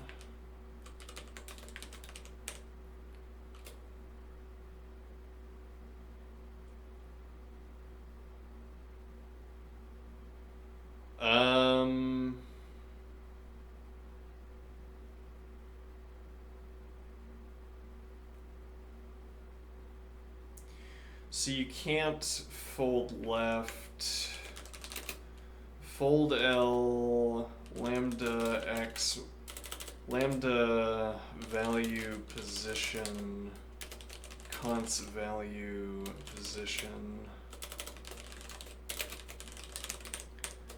onto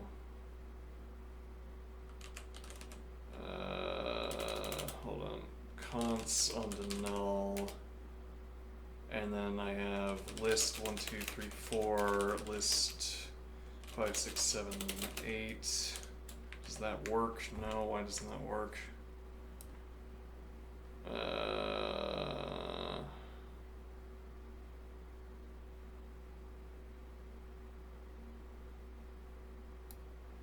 Given list does not have the same size.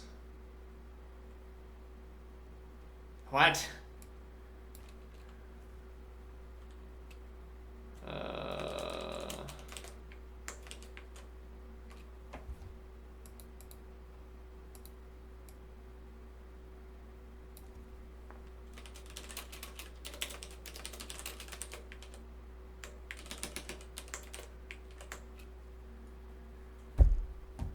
Given list is not of the same size as the first list, what do you mean?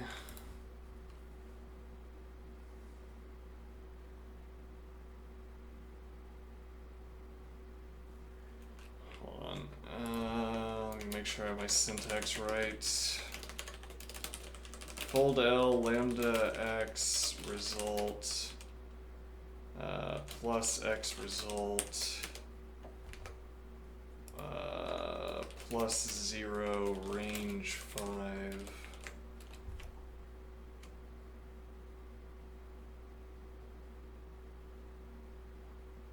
Okay, so the problem with that is that this is supposed to be 0 plus.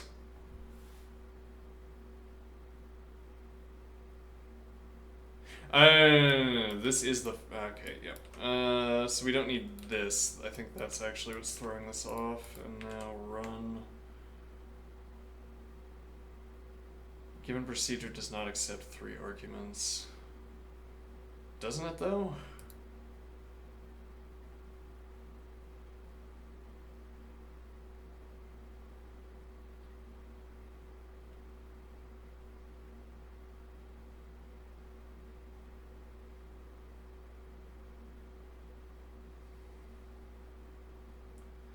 And what do you mean by accept 3 arguments as well? I think we're supposed to say result and then do const.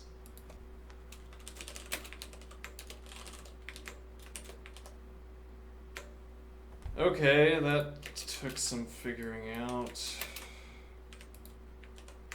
Okay, now all of this merely to illustrate that I can't do 7, 8, 9, which is extra tedious, that I can't just have it stop on the lower of the 2. But I don't know, I guess you'd have to do extra checking in that case. And what point does that make?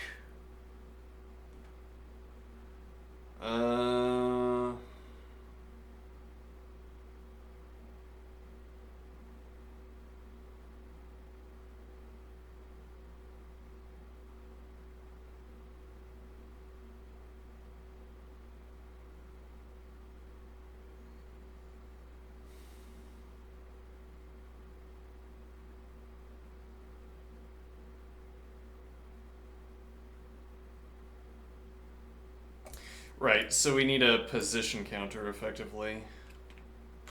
So if I could make range 101, for instance, that would be longer than any input list of nums. And then we would cycle through to the end of nums, but that doesn't work because you can't have a mismatch in the lengths of lists. So otherwise we need a way of incrementing a counter, which we could do with set. So the point is that we could replace this, we can only replace this function with a fold left or for each if we use a bunch of set operations. A bunch. Well, if we use the set operation for the position counter, or the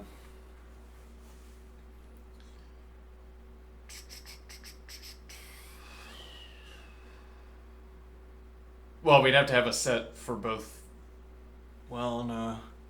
If we were doing for each, yeah, we would have to have a mutable set. Rather, a mutable hash table instead of immutable.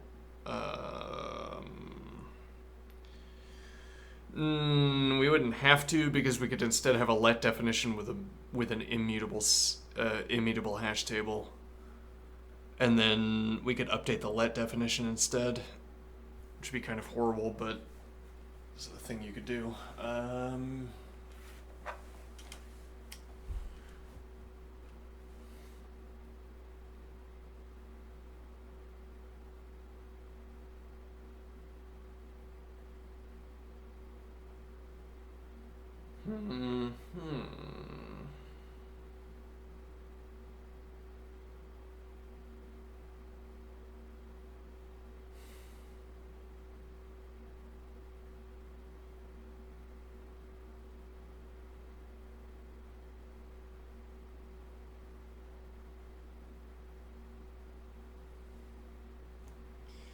I feel like this is a day where we put in a ton of effort and get nothing done, which coincides frequently with bad days. It's like you put in 3 consecutive hours of effort and find out you've completed nothing. Hey, like what we're currently experiencing, yeah.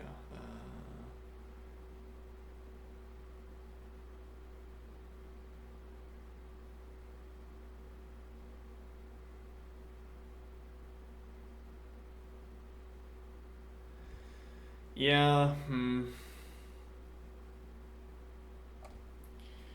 So we could comment this out and do also code up the let position 0 fold L lambda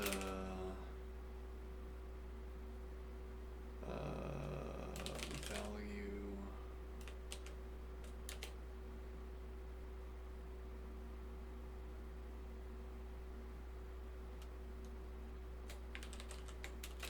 result hash set result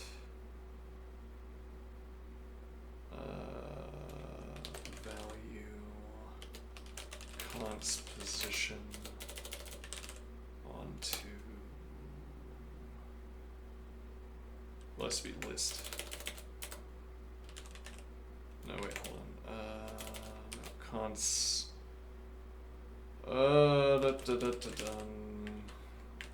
const position onto hash ref result value list 0. Okay, we're doing this onto the default value, which is hash. Okay, and we're doing this for list and nums. Okay.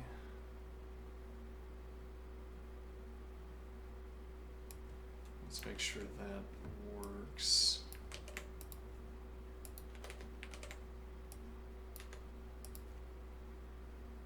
Okay. Define nums.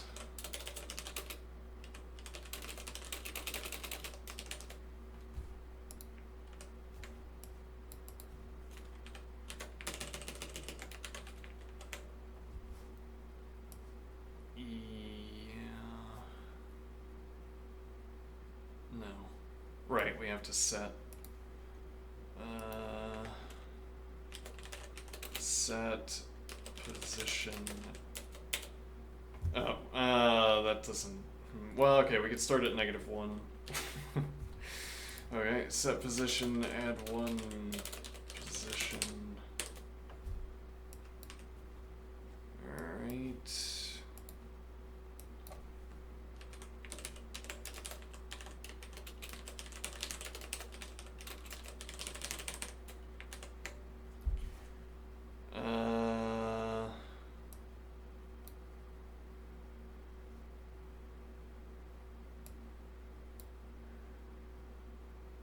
Right, and we have 0 on all of these because I set the default value to 0.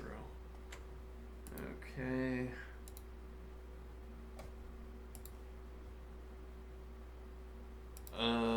Then what? Okay, so that gives us our hash table. And what do we want to do with our hash table? We want to call... let's see, what do we want to do with our hash table?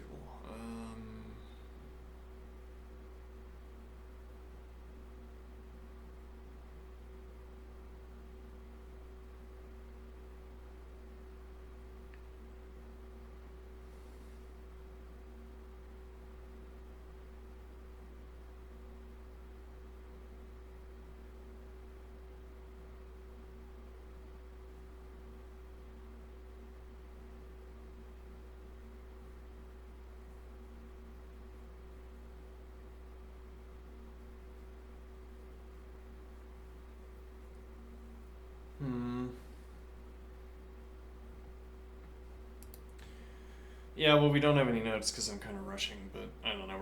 We would have to do this after lunch as well, so why rush? But okay, so we have our hash table. What does it contain? We have cycled through nums. Every value is tied to its position, is keyed to its position. So we have a list of positions associated with each value. Okay, and now we want to apply, we want to apply the same function that we got before. Except that now we're applying them to each of these sets in turn. Right.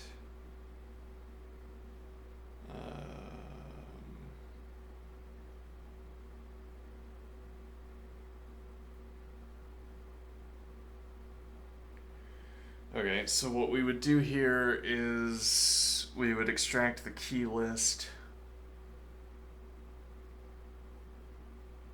We can extract the key list. I don't know how expensive that is.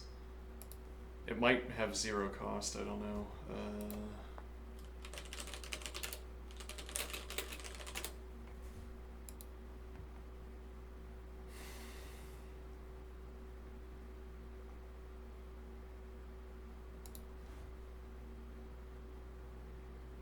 We don't need the list to have any order.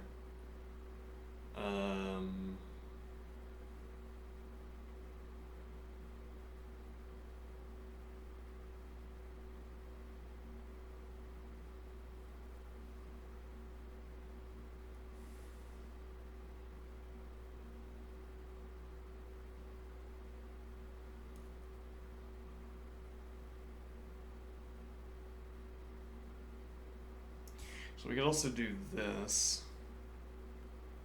Yeah, it would be nice. Be nice if there was a more consistent documentation on O status. I mean, I'm providing none for my own problems, but I'm also not writing the documentation for a programming language. Knowing what the cost is of this would be valuable. But it doesn't seem, as noted many times, there doesn't seem to be any concern about efficiency among coders.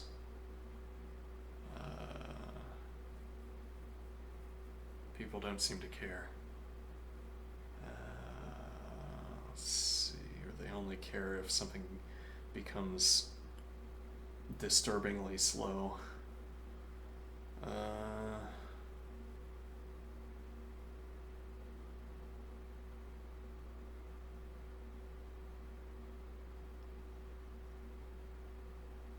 So we can get back the key value pairs, which would give me...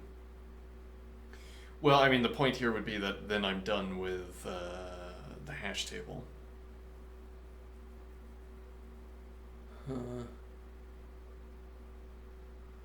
Then did I really need a hash table? Yes. Now, I mean, we could do it with a vector of size 101, but we'd have to generate such a vector every time.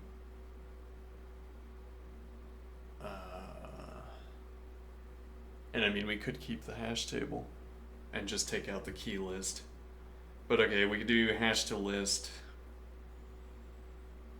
And then I have key value pairs, so we would have the key, which is a value constant to a list of positions. I say constant to, rather we would have a pair, the value and the list of positions. Okay, and then... Wait, but why do we need the value at all? Interesting. Yeah, I mean, we only need the value at all because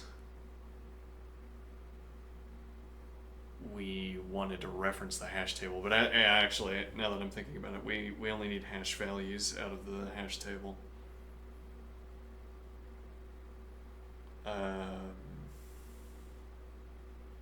Which is going to give us a list of positions. Okay. And then what? Then, well, okay, so hash values.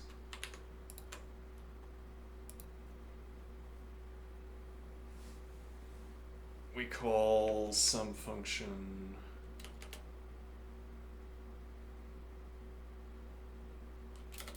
Well, actually, we need to call some function with some function with hash revalues of the output of this. Okay.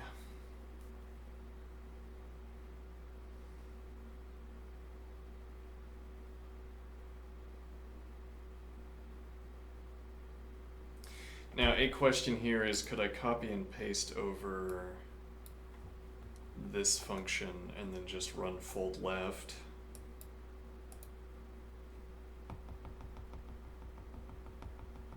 No, probably not. Not fold left anyway, but we might be able to tack this on and cycle through the lists. Let's see, so we would have num's list integer, we'd have our k integer. Yeah, I mean, this is built to solve the same problem that we're now facing.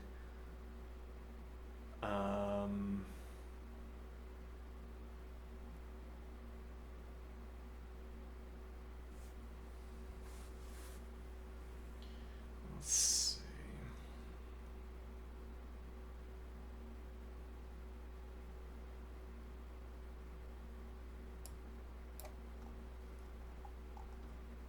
Yeah, I stalled out a little bit.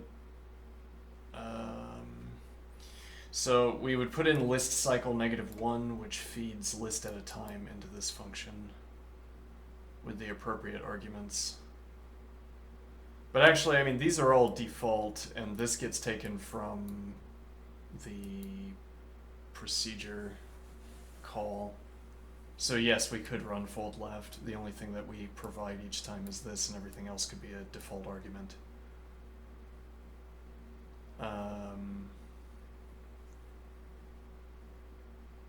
So yeah, I guess we'll get back from lunch and try just fold lefting with this.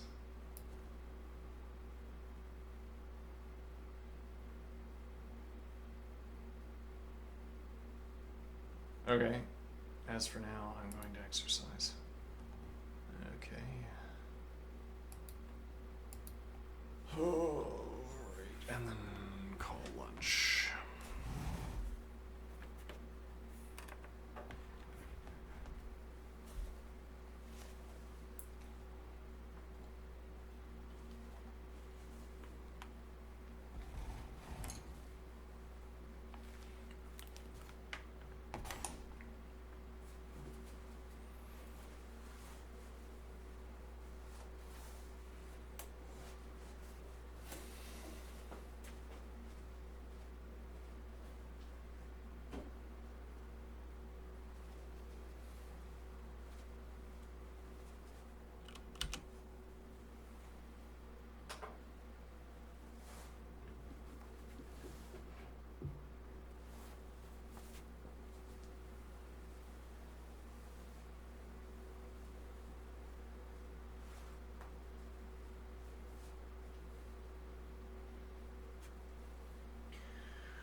Pressure Tai Chi.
Actually, we could do, I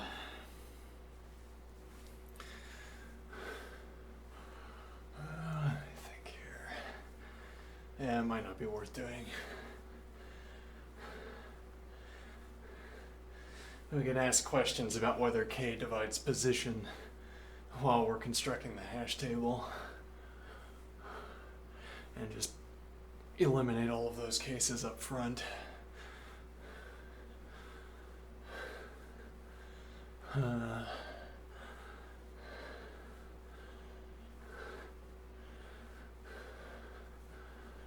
Yeah, interesting.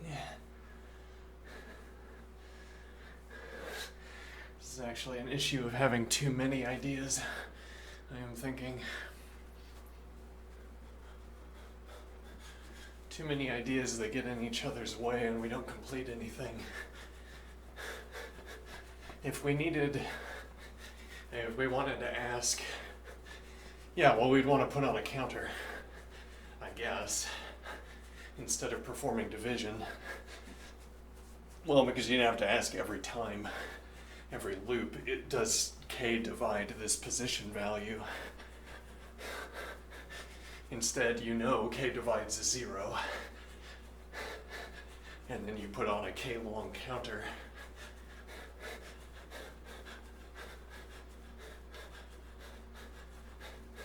You could also run length.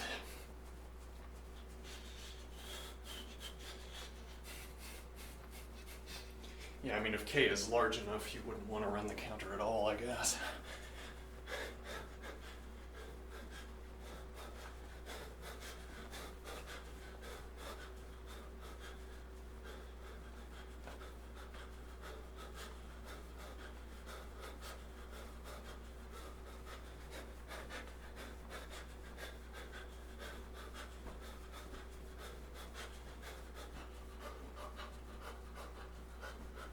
We could also just call this a failure, learn our lesson, and then proceed with our macro and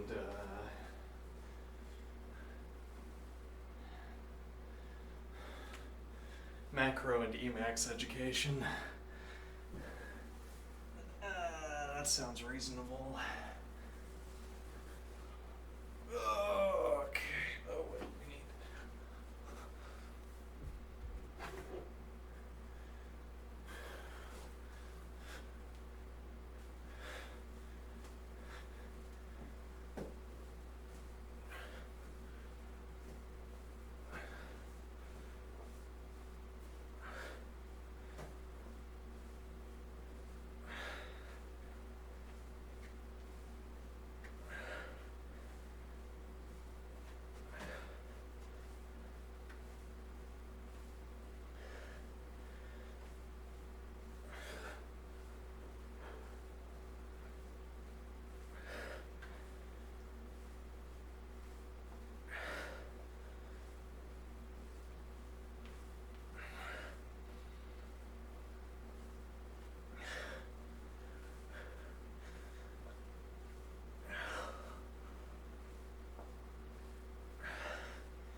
Okay.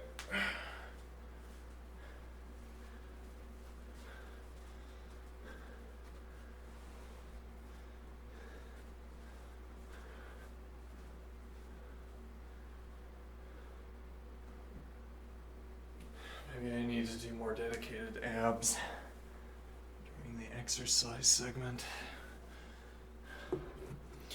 In the meantime, it is lunchtime.